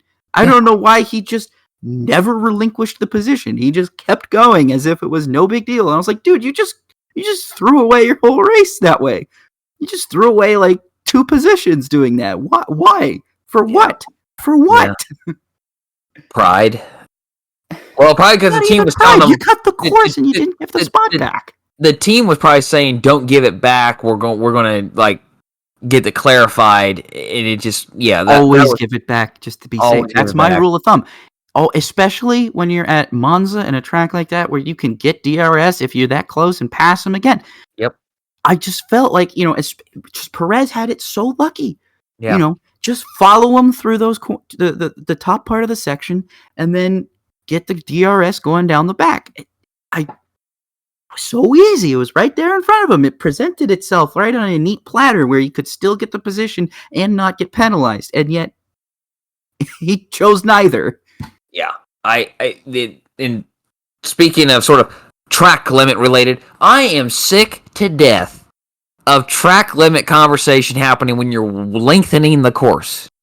That is the dumbest thing, in my opinion. These guys kept getting, you have a track limit, notch against you. And you got turn 11, like at the parabolic. Turn 11, yes, they're going. Oh, they're not shortcutting the course. You're making it longer. They're using the pavement that's there. I get it that like we don't want. They shouldn't have paved that area. The worst thing they did was paving that area because it's created this problem. Previously, the turn was self-policing because it was gravel. Yes, you either took the corner correctly or you were in the gravel. Yeah. So to me, that's the dumbest thing in the world. I got tired of hearing it. Though Norris used it to his advantage later in the race to say, "Okay, I don't think this was his thinking process, but he went wide there, was able to, gain a couple miles per hour, a couple kilometers per hour, and was able to make a pass down at the end of the straight on Leclerc, right? He was able to pass Leclerc at the end of the front stretch, and it was all because he went wide in turn 11, and of course he said, okay, that's two strikes. But I was sick to death of hearing that. I'm like, this is ruining racing. I get it if you shortcut a course, okay? If you shortcut a corner, you either are going to get a time penalty or you need to get position back. I get that. That's fine. That makes complete sense. But when you lengthen the course, you lengthen your lap, you got to look at, we need to quit policing this, or, as you mentioned, you got to put something there, not a turtle, not a sausage curb. Those things are stupid. Yeah, because as we're going to talk about later, the sausage curb directly did what it did to Verstappen and Hamilton. Exactly. So don't do that. You got to have grass or you got to have gravel. No curbing, no sausage, no turtles, none of that. It's got to be something that is, I don't know, natural. They need to do it like the final corner at the Red Bull Ring is, where it's rumble strip. The rumble strip extends it, but then it's gravel after that. It's grass after that. That's how they need to do it. They need to have like where if you're gonna if you're gonna have that last corner and if you're gonna use all of the racetrack, it's gonna be all rumble strip, and then after rumble strip, it's all grass. So that is a little bit more self-policing because when guys go wide there, they still penalize them, but it's not as easy for guys to make up an advantage because all they're really doing is running over rumble strips, which is slowing them down in the grander scheme of things. Don't make him as violent as Red Bull Ring, though, because those are just absolutely the worst. But I was saying more akin to their final corner is, I think, how a turn like that should be set up. Very true. I'll give you that for sure. So let's go ahead. You mentioned it. Lewis Hamilton, Max Verstappen, their incident. Rob, I'm just going to come out and say it. I think this is a racing incident, and if there's any blame to be placed for it, more so than the other, I think they're equally at fault personally. But if there's someone had to say you have to give someone 51% of the blame, I'm giving it to Hamilton. I'm so glad that we agree. This is crazy because I said the exact same stuff. Yeah, everybody. This is not. Verstappen has a 3-place grid penalty for the next race, and I think it's the biggest load of BS I've ever seen because it was a racing incident. And if anything, when you look at the replay, not just from Verstappen's point of view, but also from like a grand point of view, Hamilton is crowding him. Hamilton is blatantly crowding him. Now, I understand that people's argument is, oh, Max didn't have the position, so he shouldn't have been there. He was still there. Hamilton needs to be aware and give him the space. Yes. I understand where I get where the FIA is coming from. I get where some people are coming from when they place blame on Verstappen. I'm not saying they're wrong. I don't think they're wrong. I think that that's just how they see it based on their opinion, which is fine. But if you are asking me the same question, I'm going to say my opinion, which is that of, I think there's 50-50 blame here that A, Max shouldn't have taken the corner, but B, at the same time, Lewis should have given him the room as soon as he knew Max was there. Because both drivers really did by not giving each other enough racing room was ruin their own races. If Verstappen had literally just tried to get Hamilton and drafted him down the Curva Grande, problem solved. Or if Hamilton just, moves the wheel a little bit to the right and they go side by side through Curva Grande, that's also possible. But, neither thing happened. So what we got was the two colliding. Now, don't get me wrong. I love my fair share of chaos in an F1 race. When the two championship leaders get taken out, my eyes are glued to the screen for the rest of the race. I don't even care. My jaw was on the floor when they came out. I did not close my jaw for like a solid 30 seconds. I could not believe what I was seeing. I love crazy nonsense happening in my F1 races, like Monza last year, like Hungary this year. What other crazy nonsense races have we had? Baku every single time we go there. I love that stuff. I love all of that stuff, but at the same time, I have to sit back and say, I was like, okay, well, there's blame to be placed here, and neither driver should have driven that way. And I think this is what's really interesting, is you're really kind of seeing a culture clash between Hamilton and Verstappen. Hamilton's driving style is so much different than Verstappen's. Verstappen's is so much more aggressive, and Verstappen lacks significant racecraft that Hamilton has. And Hamilton, for some reason, is expecting Verstappen to act a certain way that he's never going to act. Like Verstappen is never. I'm sorry. Their personality behind the wheel is different. Verstappen has been in F1 basically since he was 17, and you're going to sit here and tell me, and if this guy, look, Verstappen has not changed his racing style since he was 17 either. He's still exact Verstappen, the same exact aggressive Verstappen, the same exact aggressive guy that was tearing up Formula 3, European Formula 3, and stuff like that. The only thing that has changed is that his decision making has become has improved, and we've seen that evident this year. But his racecraft is the same. Yes, exactly. And I think you have to, again, not saying I don't want to place more blame on Hamilton, but I have to kind of sit there and think, okay, Lewis, every time you've raced with Max like that, you kind of have to anticipate him being a little bit more aggressive and a little bit more reckless. I think if I'm Lewis, I know he's your championship rival. I know that. But at the end of the day, you get if Hamilton needs to understand that if he loses points by crashing out due to Verstappen, it's not going to be good in the end. It's better for him to give Verstappen that room and then try and beat him himself, rather than try and rely on Verstappen passing him in a respectful way, because it's just not going to happen. It's just not going to happen. He's got to anticipate every time he sees Verstappen behind him that, short of literally giving him chrome horns, I mean, he's not going to race him very fairly. And Hamilton kind of has to prepare for that and kind of mark it. And again, it's hard for him to think about that in the moment, but every time I watch that, I just see two guys going for a corner and there just wasn't enough space. And that's really what it is. Two guys were going for a gap, and the gap closed up. Yeah, and it stopped being there. So, that's how that's how I took it. Yeah. Before we go any further, before I say anything else about this, I do want to say, the roll hoop and the halo did their job. Oh God! Thank God for the halo. Thank God for the halo. Seriously, put another one into that. I do think we might have had the first example where maybe the halo needs to be heightened a little bit.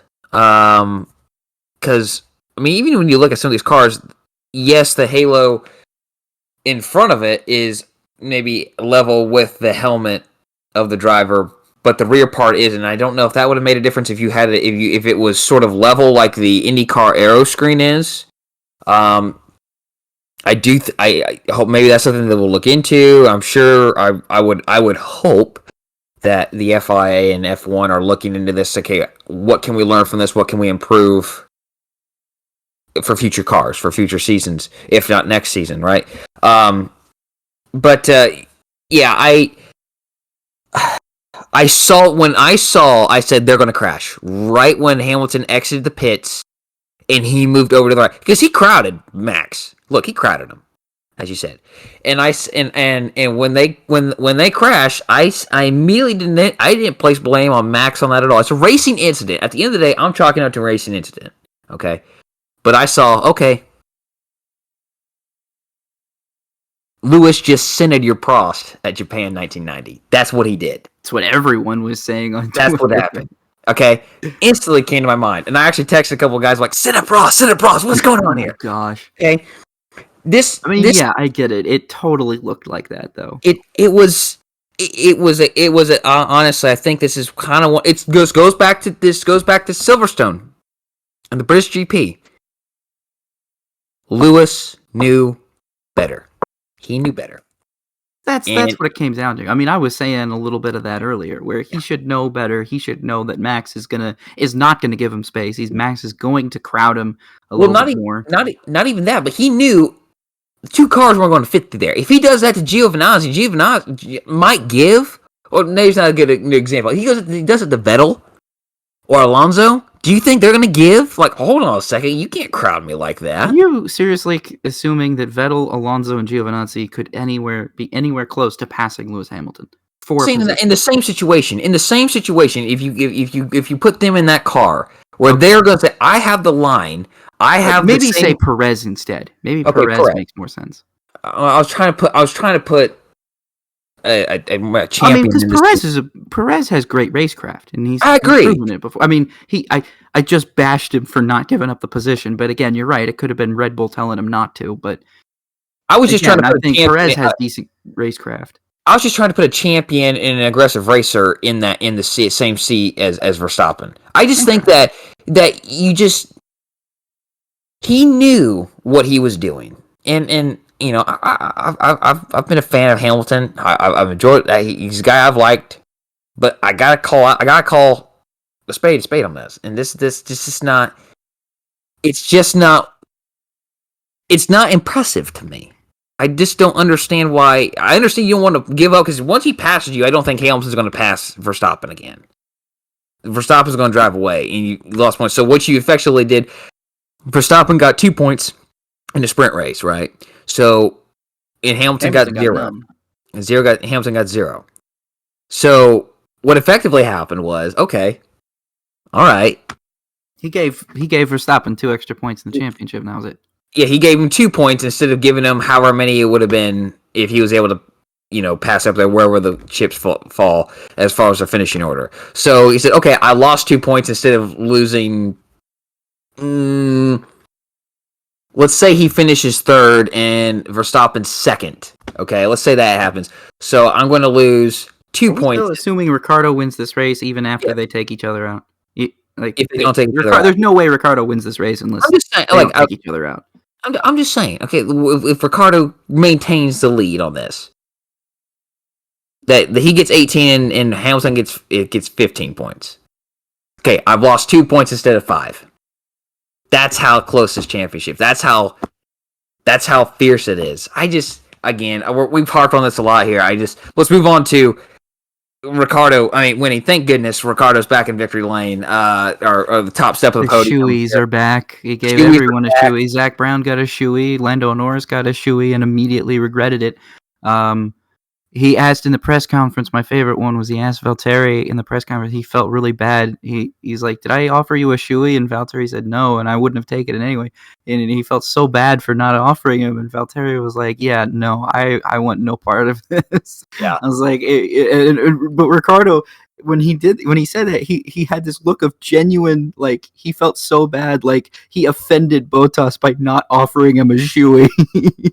Like he had this feeling of genuine regret on his face, and Bottas was like, "No, you not offering me one was what I wanted." Yeah, I'm glad you forgot about me. I think the funniest thing, I chuckled for a good 15 seconds, was I believe it was Croft. He said, "I wonder if we'll get a shoey," and Brundle goes, "Well, there's a point." It's just like he's not looking forward to it at all. Even he doesn't even have to drink it. He's a commentator up in the booth. He's like, there's a point. But it was Ricciardo's first win since Monaco 2018 when he was with Red Bull, going winless in 19 and 20. I still remember that day because I remember it was in the same day, the 500 that year. My first 500 there.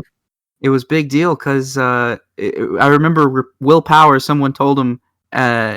Will Power, after he had won the race, that Ricciardo had won in Monaco, and he goes, "Oh man, Ricciardo won! Wow! Oh, this is awesome!" I just remember him saying that. I was like, man, imagine how crazy Australia was going that day. Like, two of your countrymen win two of the biggest races on their respective schedules. Now Ricciardo finally wins again in Monaco, and actually I saw video of a bar down in Perth going absolutely nuts. They're taking nuts. By the way, the last time he won was the day we met. No way. Really? Yeah, we met there at the 18,500. That's pretty cool. Yeah, I dig that. Cool. I just remember that. So it was his first win since Monaco 2018. McLaren's first win since Brazil 2012, and I looked this up here. McLaren's first one too since Canada in 2010. That was with Hamilton and Jenson Button. So I was good to see McLaren get back on the top step of the podium and also on the constructors' podium there as well. Zach Brown accepted the constructors' trophy very deservingly. I don't know who else should have stood up there at the top step. I really don't. I just want to say, if you had told me 3 years ago, that in the future we are going to have an F1 season where a Mercedes, a Red Bull, an Alpine, formerly known as Renault, and McLaren of all race victories in 1 year, I would say you are kidding me. That will never happen. And it has happened this year. Now all we need is Ferrari to eke one out, and we'll have had 5 different constructors win. And that would be insane.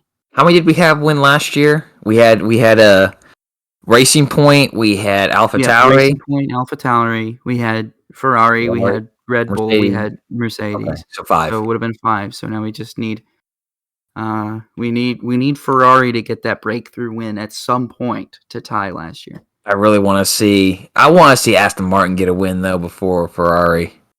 I kind of want to see that. I would like to see Vettel win again. Yeah.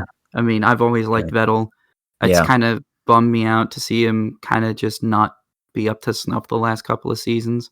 Yeah. But hey, man, when you're getting outperformed by Lance Stroll, it's maybe time to pick up the pace. Now, it's not an insult to Lance Stroll, but Perez was miles ahead. Was pretty much better than Lance all last year, and I don't know. We'll see how this next car goes. Is Lance ahead of Vettel in the points? I think he is. I can look it up for you real quick. Can you look it up for me? I just want to see if that's true, because if that's the case, then everybody being like, "Oh, they shouldn't have dumped Perez for Vettel or whatever. They should have kept through." Vettel has 35 points and is 12th. Stroll has 24 and 13th. Okay, so Stroll is just... They're right there. Okay, so Vettel is just a few points ahead of Stroll. Okay, that's interesting, because I just remember Stroll having more points finishes than Vettel. But I guess I'm wrong. By the way, let's not forget about this either. Russell pointed in this race. So 3 straight races for Russell getting points. No, and the craziest part about all this was, even though he didn't get out qualified on Saturday or on Friday, the sprint race, Latifi finished ahead of him, so technically he started ahead. So technically this was the first time Russell had ever been out qualified by his teammate, even though it wasn't on pure speed, it was based on the race, which is interesting. So I don't know if there's still an asterisk by that. Can we still say Russell has never been out qualified, or do we give this to Latifi? I think there's an asterisk by it. Okay. I'll put an asterisk by it. Rob, why don't you take us into the weekend wrap-up?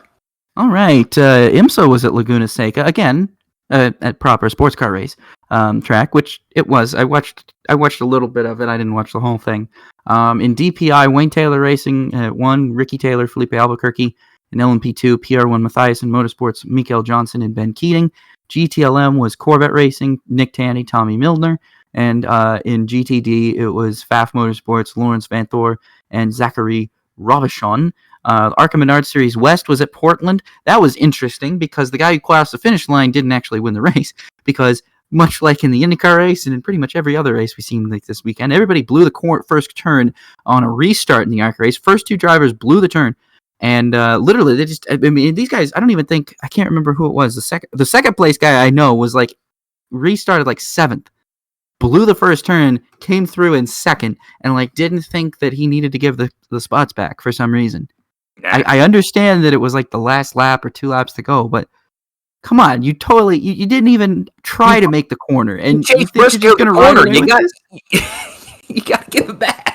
I don't know what I don't know what both those guys were thinking, but Taylor Gray ended up winning the race, even though he crossed the finish line 3rd. Yeah. Because they penalized the first 2 guys, gave them time penalties, or maybe move them to the tail end of the line. I don't know what they did. But all I know is they got disqualified or whatever, and for blowing the first turn and not thinking, maybe we should give those spots back that we got illegally. Anyway, the NASCAR Xfinity Series had some really great racing. John Hunter Nemechek was 2nd to Noah Gragson. I was very impressed with John Hunter running for Sam Hunt Racing. He was third. He was 3rd? Oh, shoot, I remembered him 2nd. Justin Haley was 2nd. That's right, because 9/11 finished 1-2 on 9/11, which was really eerie and creepy and weird. Didn't really expect it almost happened in the Cup Series, too, which would have been very, very double creepy. If Chase had maybe had an issue. Well, they ran 1-2 there for a bit. No, it still wouldn't make sense. I was trying to think of a way that 19 and 11 could, but there's still an extra 1 you got to get rid of. I'm sorry. I was thinking about that. But yeah, a great Xfinity race. Lots of 3-wide racing, 4-wide racing, even at some points. Dale Jr. finished 14th. The Junior had a bit of an off race, not exactly the race I anticipated. He had top 10 speed, but got screwed out of tire strategy because guys couldn't figure out how to race. But, lots of great racing in Xfinity Series continues to be miles and ahead of the Cup Series. And then Formula 2 was in Monza. We had 3 different winners. Race 1 was Teo Pulcher. Race 2 was Jehan Daruvala, who actually got a shout-out from the greatest cricketer of all time, Sachin Tendulkar, on Twitter. Fun fact. Jehan Daruvala getting a fellow Indian compliment, which is a big deal. I mean, that would be like doing literally anything. And I don't know I don't even think that there's any there's any athlete out there that means as much to India as Sachin Tendulkar does.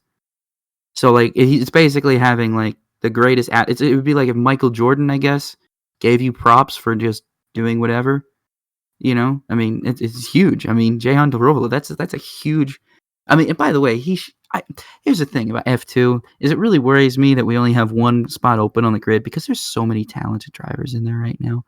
I mean, the championship points battle, obviously, Oscar Piastri won the race 3. The championship points battle has 2 races left. We got Sochi and Abu Dhabi.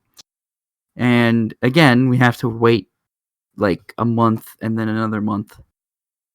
I hate this F2 scheduling. Meanwhile, F3 is going to end their season in Sochi, and it's going to have come and gone, and we're going to still be waiting to see what happens in F2. But anyway, I'm so disappointed to see that I don't know if we're going to get another... I don't know if we're going to get another F2 driver in F1 next year, but I think a lot of people have been throwing around that they think Teo Pulcher is going to get the call from Williams or at the very least Alfa Romeo. I don't know if that's going to happen. I'd be surprised if it does, but the point stand, I don't know. I don't know what we're going to see. But point standings right now, I believe, I'd have to look them up right now, but they're still pretty solid. Robert Schwartzman, it kind of had an okay weekend. I think he really needs to start winning some more races to get himself back into the championship contention right now. But it's really close between Piastri and Guan Yu Zhou right now. And I am very excited because, a lot of people are very disappointed that Guan Yu Zhou, who's been a Renault and now Alpine junior driver for so long, is making this great push in Formula 2 this year. And if he wins a championship, where's he going to go? If Piastri wins a championship, where's he going to go? Right. These guys can't go do another season in F2 if they win the championship. So they either have to get Formula E rides lined up, IndyCar rides lined up, or find something in sports cars. Are you the guy who's like, I want to tank so I can come back to F2 because I don't think I'm going to be able to get an F1 ride next year? You don't want to do that. I mean, I'm sure Callum Ilott probably wishes he tanked. I don't know. No, he didn't win the championship, but if he did, he still didn't come back. He still couldn't come back. But anyway, so that was Formula 2. Formula 2 weekend had some really good races. The first race was absolute bonkers because everybody, keep in mind, these guys hadn't raced since like June. I'm pretty sure Christian Lundgaard was the only guy in the field who had any single-seater racing experience over the past like 3 months. So everybody was really rusty. The start was crazy. There were safety cars like left and right. Guys were running into each other. Guys were going off course. Guys were, screwing up every single corner. I mean, it was crazy. And then by the race 2 and race 3, guys had settled down. But race 1 was like, man, it seems like these guys haven't raced in forever, and they hadn't. All right, well, outstanding performance here. Rob, who's yours? Got to give it to Danny Rick, man. I mean, you got to give creds where creds are due. I mean, not only did he do great in the sprint race to put him into the position, but then he took a great advantage of Hamilton and Verstappen crashing out and really propelling himself into the race lead. I mean, I think if there's anyone else who probably deserves it as much, I guess it would be Ross Chastain for just pure driving skills. But then again, I think his team doesn't deserve the outstanding performance. I think just Chastain does. I think Chastain's team could have done a little bit better job to get him further into the front. But whereas Ricciardo's team just nailed it. I mean, McLaren had perfect pit stops almost every race. They had great pace in qualifying, great pace in the sprint race, and then great pace in the overall race to keep them in contention for the race. And right when the Hamilton Verstappen crashed, I mean, it was going to be a McLaren driver. It was just going to be a McLaren driver. I mean, that was it. I mean, Bottas was nowhere to be seen because he had to fight his way through. I mean, it was going to be hard for Bottas to get to win the race. I mean, but it was impressive. It was more impressive the fact that he finished. Now, again, if Perez had just given the position back and then passed him again, he wouldn't have been on the podium. But I think that definitely Ricciardo was the guy. Ricciardo was the guy. I know I've listed out that Bottas and Chastain probably could get it as well, but I really have to give it to Ricciardo because, I mean, when you're given that much good fortune, you have to capitalize on it, and that's exactly what he did. He capitalized on it, and he got the victory. I'm going to say, I'm going to kind of choose mine. Just pure grit turns into good fortune, good points fortune, I guess you could say. I talked about it earlier, but Chase Elliott gets mine because fighting to get that free pass position was a race changer for him. I mean, William Byron and Austin Dillon, you don't know if another caution comes out for you to get that. They weren't able to get back on the lead lap. They weren't able to recover from being lapped. So fighting to stay on the lead lap as long as he did, then eventually getting past Austin Dillon, then getting past his teammate with just a few laps to go in the stage, to remain behind Denny Hamlin, ultimately gave him that fourth place, and that was, 10 more points in his pocket that he didn't have before. And, that could prove very crucial trying to advance out of Bristol, depending on how that race goes. All right, on to upshift, downshift here. Spoiler alert, we probably are going to go a little long today based off on where we are at now, but we had a big F1 discussion there. So, upshift, downshift, Upshift, you agree. Downshift, disagree. We might throw it into neutral as well. I have a feeling one of these questions is probably going to have a nice little conversation attached to it as well. So play along. Let us know what your thoughts are. If you think we're crazy for the way we shifted, or you think we're spot on, or we're the smartest people in the world and we should be running whatever series we're talking about. Just let us know. We're always for it. Rob and Roller 2024, where we're at here. All right, first question. A doubleheader between the NASCAR Cup Series and the Xfinity or Truck Series should become the norm when the NASCAR Cup Series races on a Saturday night. Do you upshift or downshift, Rob?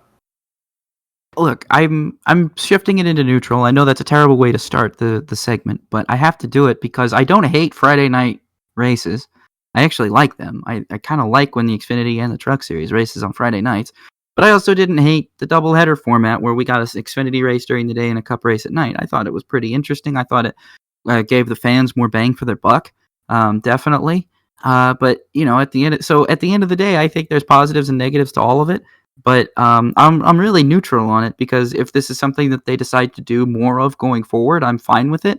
But also at the same time, I kind of like them running Xfinity or at least truck races on Friday night before the Saturday night Cup race.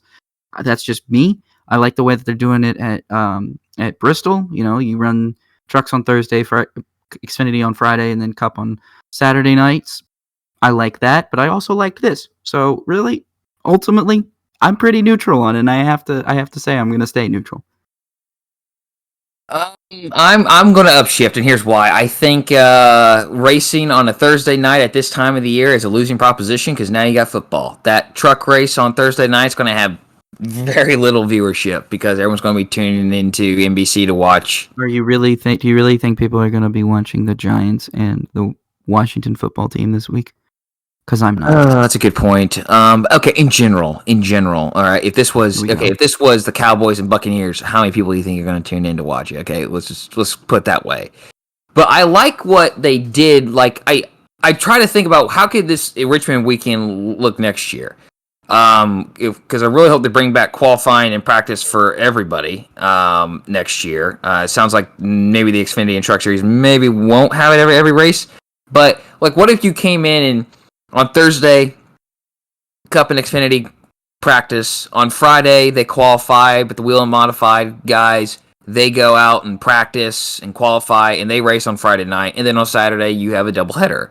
For the Bristol race weekend coming up here, you have the Xfinity Series race on Friday night. You have the trucks race on Saturday afternoon. I'd rather go up against college football than an NFL game myself. I know that might sound crazy. But you could also get more bang for your buck there for a doubleheader than to watch the follow up and watch the Cup race. I kind of like the idea myself, but I understand where you're coming from the neutral side as well. Will Power, next question. Will Power has never finished worse than 5th in the championship standings since joining Team Penske full-time in 2010. He is currently 8th, 70 points out of 5th. Do you upshift or downshift? He reaches 5th place in the final 2 races. I'm going to downshift that just because I think that Ericsson and Dixon are not going to leave 4th and 5th. The way that they're running right now, there's no way that they're going to be. There's no way. It's going to be way too hard for Power to gain that much momentum. I mean, he'll be lucky to get 7th or 6th at this rate. I think there's just not enough time left, and Power really needs to either go out and win the last 2 races, or at the very least make sure that everybody, the guys he's racing in the championship have bad races. But if none of those things happen, I have a very, very low belief that Power will get any higher than probably 7th or 6th. I think he can get to 6th. I don't think he can get to 5th without Ericsson crashing both races, like literally at the start and finishing last. So I'm going to downshift as well. I think he can get to 6th, but there's going to be a new low bar set for him. Unfortunately, this year just hasn't been the year for him, year for Penske in general.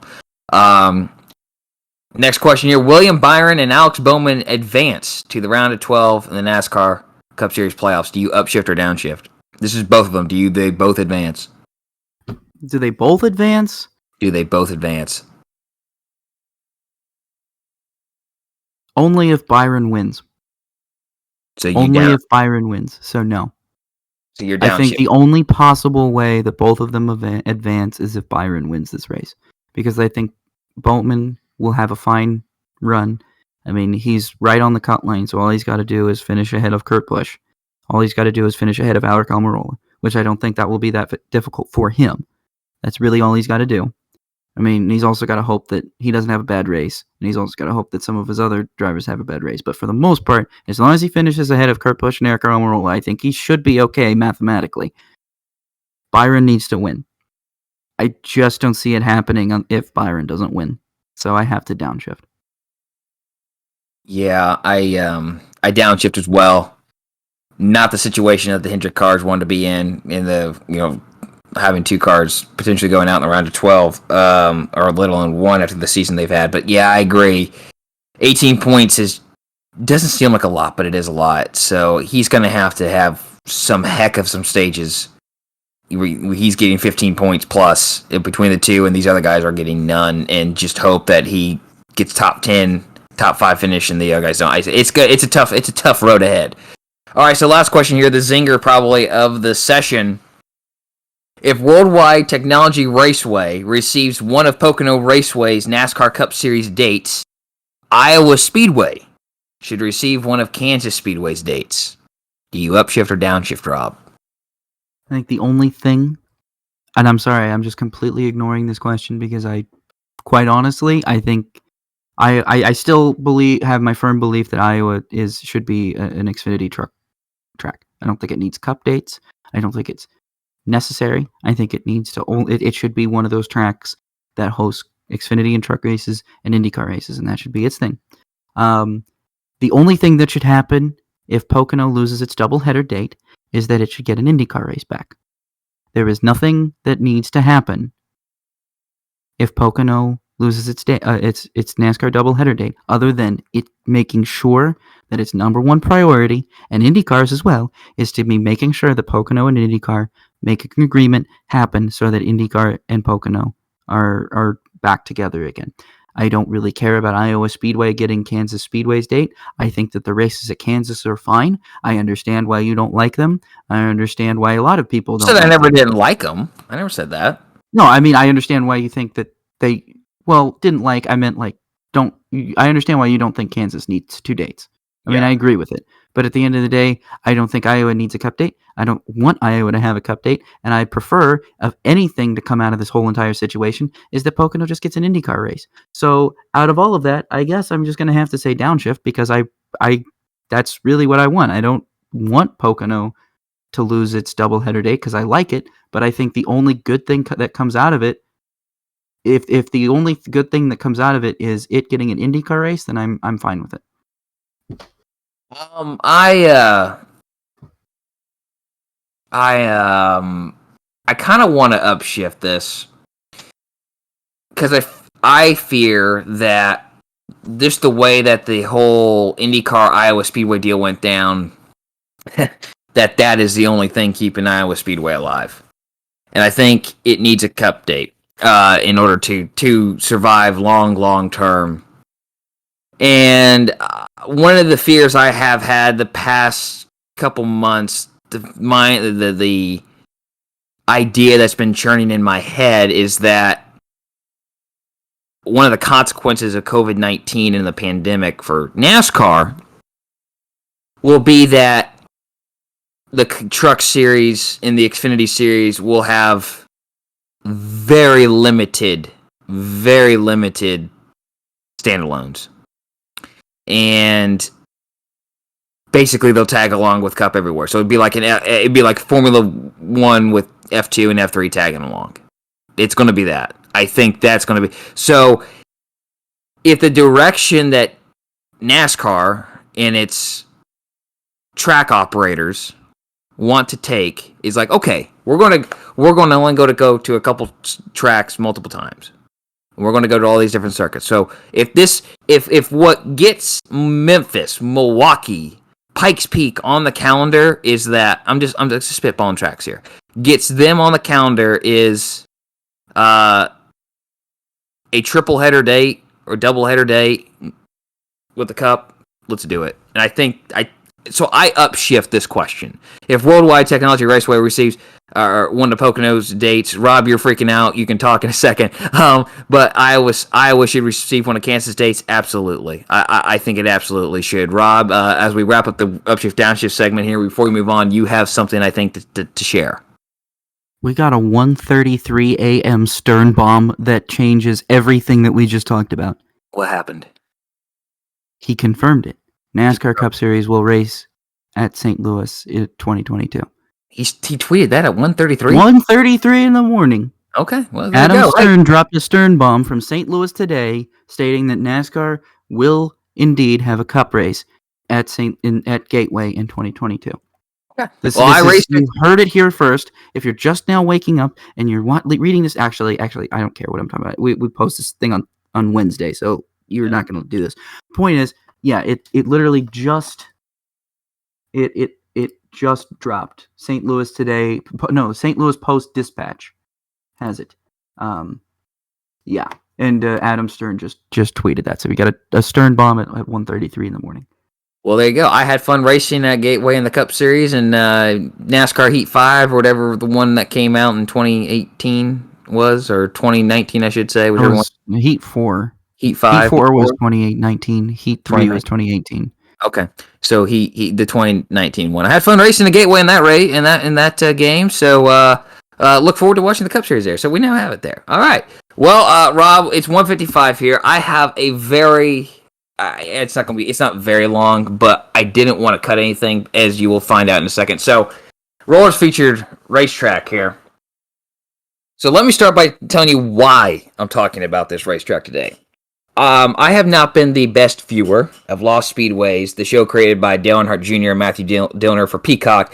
The second season was released about 2 months ago, and I'm now just watching it. I feel horrible.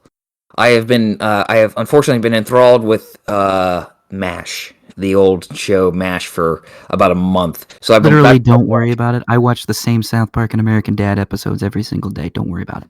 Okay, well, I won't worry about it now. So, anyways, it's been out for 2 months. If you're not watching these shows, do it. Okay, trust me. Watch these two. You can't tell me what to do. I'm going to tell you what to do, Rob. Do it. Watch it. And I'm telling you, the listener, to watch it. I'm not going to go. I'm not going to go there. Never mind. Anyway, so now here's a spoiler. So, spoiler alert here. All right. Oh, you just tell me to watch it, and now you're going to spoil it? I am. I'm going to. It's the beauty of this thing. It's the beauty of not doing this face-to-face. It's doing it over a telecommunications device. So I'm watching the Texas World Speedway episode, which, by the way, the thing that made that episode was the soundtrack. Oh, my gosh. It just makes your heart, made my heart pump there.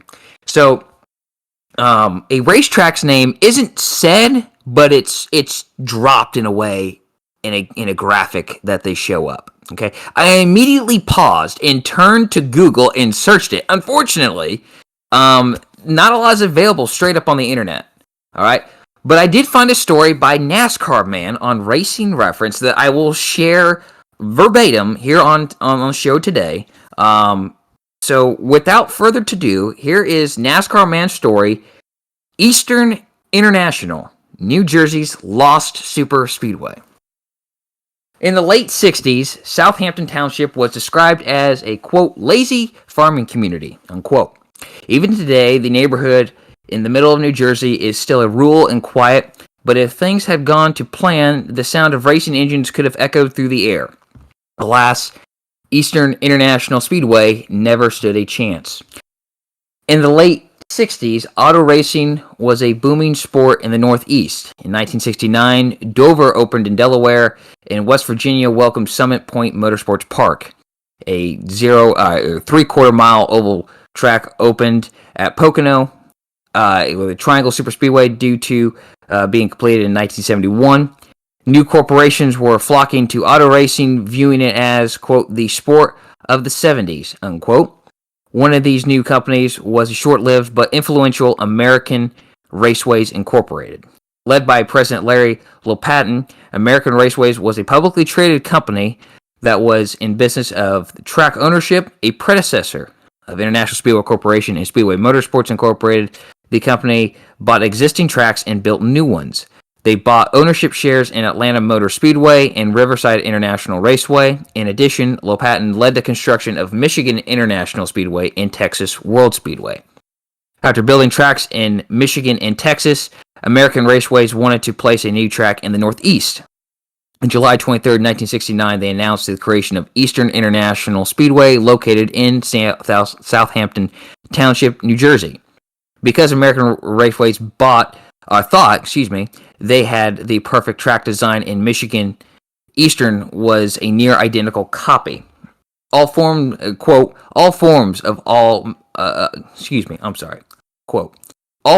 major auto racing competition will be accommodated on the Speedway's three circuits, consisting of 2-mile, 18-degree high-speed D-shaped banked oval, a 2.75-mile Grand Prix road racing course, and a third road course approximately 2 miles in length, a company spokesman said.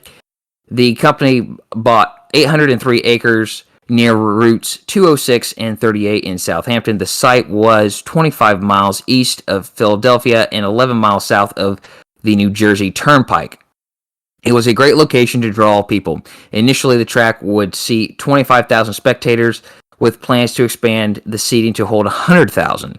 The cost to build it would be $7 million, roughly $50 million in 2020 money. By comparison, Talladega recently spent the same amount to renovate their infield. With the announcement came news that Eastern would open its doors on August 23, 1970, its inaugural event being a 500-mile cup race. In late August, Lopatin addressed the delays. Quote, he said, "There have been rumors we have been running into opposition and that we'd never get this thing off the ground," Lopatin said.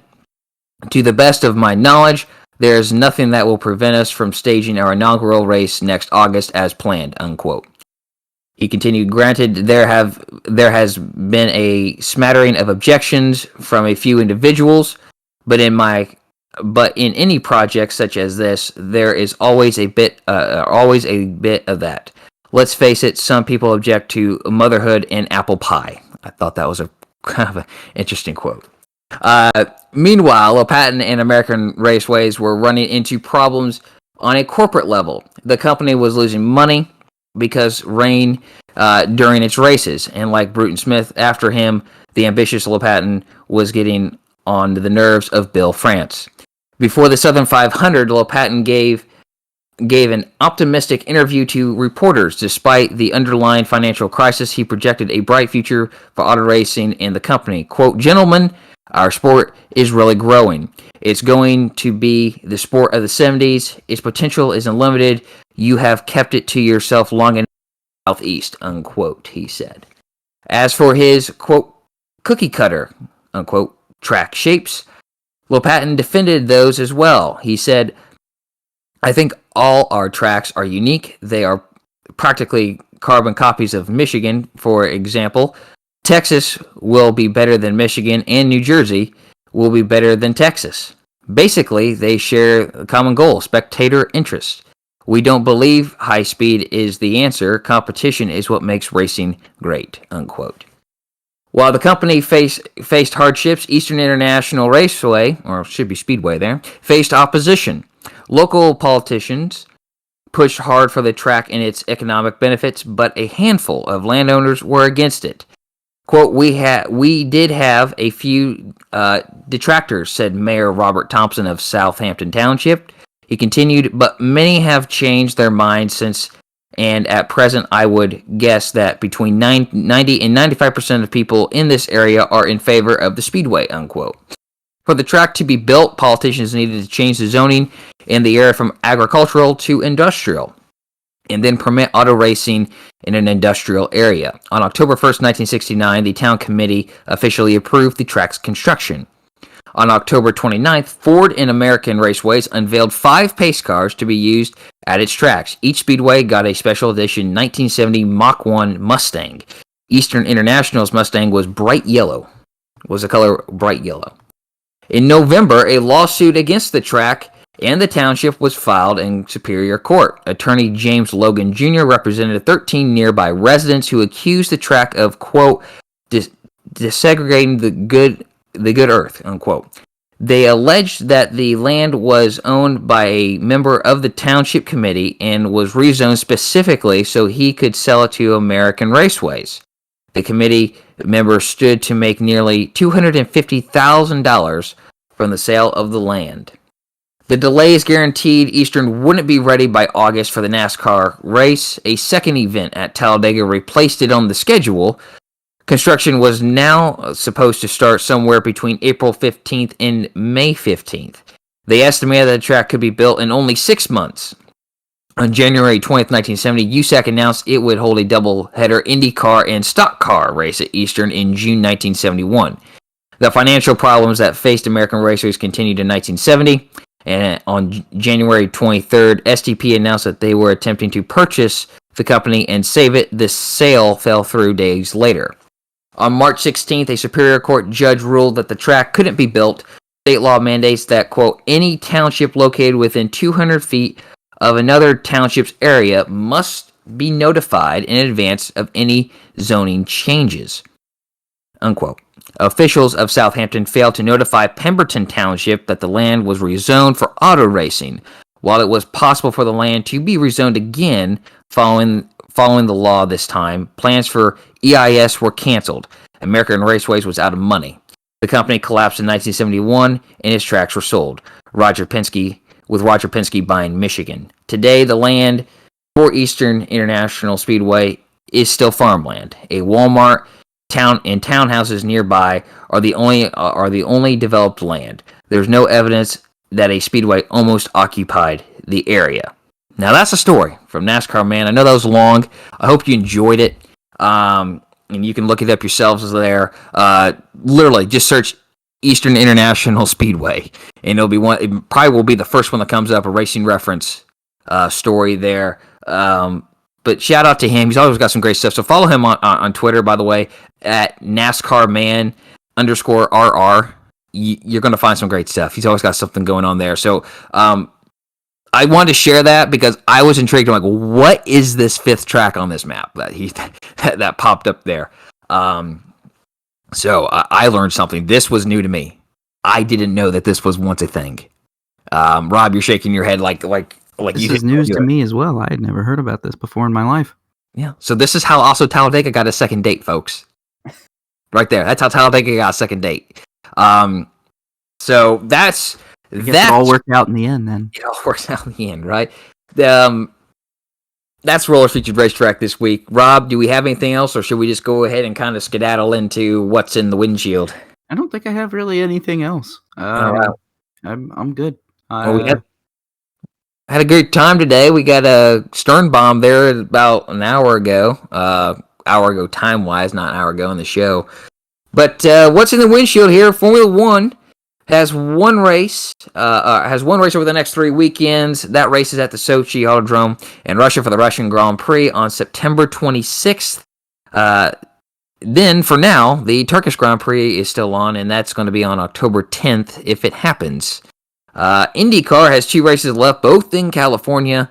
Laguna Seca is this Sunday, September 19th, and then the season will conclude on September 26th on the streets of Long Beach. Bristol Motor Speedway will be humming with activity with 4 races, and with championship implications. On Thursday, September 16th, it's a combination ARCA with the ARCA Menard Series East as well. In the East will crown a champion at the end of the race, so that's going to be a fun one. And then right after that, it's the trucks. It's their final race in the round of 10. Sheldon Creed's moving on, along with John Hunter Nemechek. They don't have to worry about anything going on. What will probably be a mayhem race like it usually is for the trucks. They're at Bristol, but the other 8, they got to worry a little bit. The NASCAR Xfinity Series race is on Friday night. It's their final regular season race, so any driver below the cut line right now, they got to win. They can't point their way in. They have to win. So you got to have something crazy like the tire strategy at Bristol, basically, is what it's coming down to, or Annette just finding the magic that Gragson and Allgaier have had at Bristol. And then the Cup Series, they race on Saturday night. It's the final race in the round of 16. We kind of went over that. That's going to be a fun little race to watch to see how the first 2 stages are going to dictate how that race is going to have to go down. All right, so thanks for listening. Hope you enjoyed it. I know a little longer today, but let us know your thoughts while how we're doing, and play along with the upshift, downshift. Let you know what's your obscure and forgotten paint scheme. He's like, this is one that doesn't get enough credit. No credit for this paint scheme. Share that with us. And then our socials here. Rob is on Twitter, and he's at rpeters33. That's RPEETERS33. I'm at roller_01, ROLLER_01. The show on Twitter, Instagram, and Facebook is at Rob and Roller, just as it sounds there. ROBANDROLLER. And then on YouTube, search us there, Racing with Rob and Roller. You can watch or listen to the. You can't watch them. You can watch them there, but you can listen to them on there as well. So, and I found out we've been copywriting ourselves. Can you believe that? Copywriting ourselves. How do you think you do that? I don't know how that happens. But yeah, now I figured it out. I'm trying to get a couple of these videos that were removed back on. All right, so that's the show, folks. Hope you enjoyed it. Hope you come back next week as well. So for Rob Peters in Indianapolis, I'm Josh Roller here in Charlotte, and this was the Racing with Rob and Roller podcast. Have a great weekend, buddy.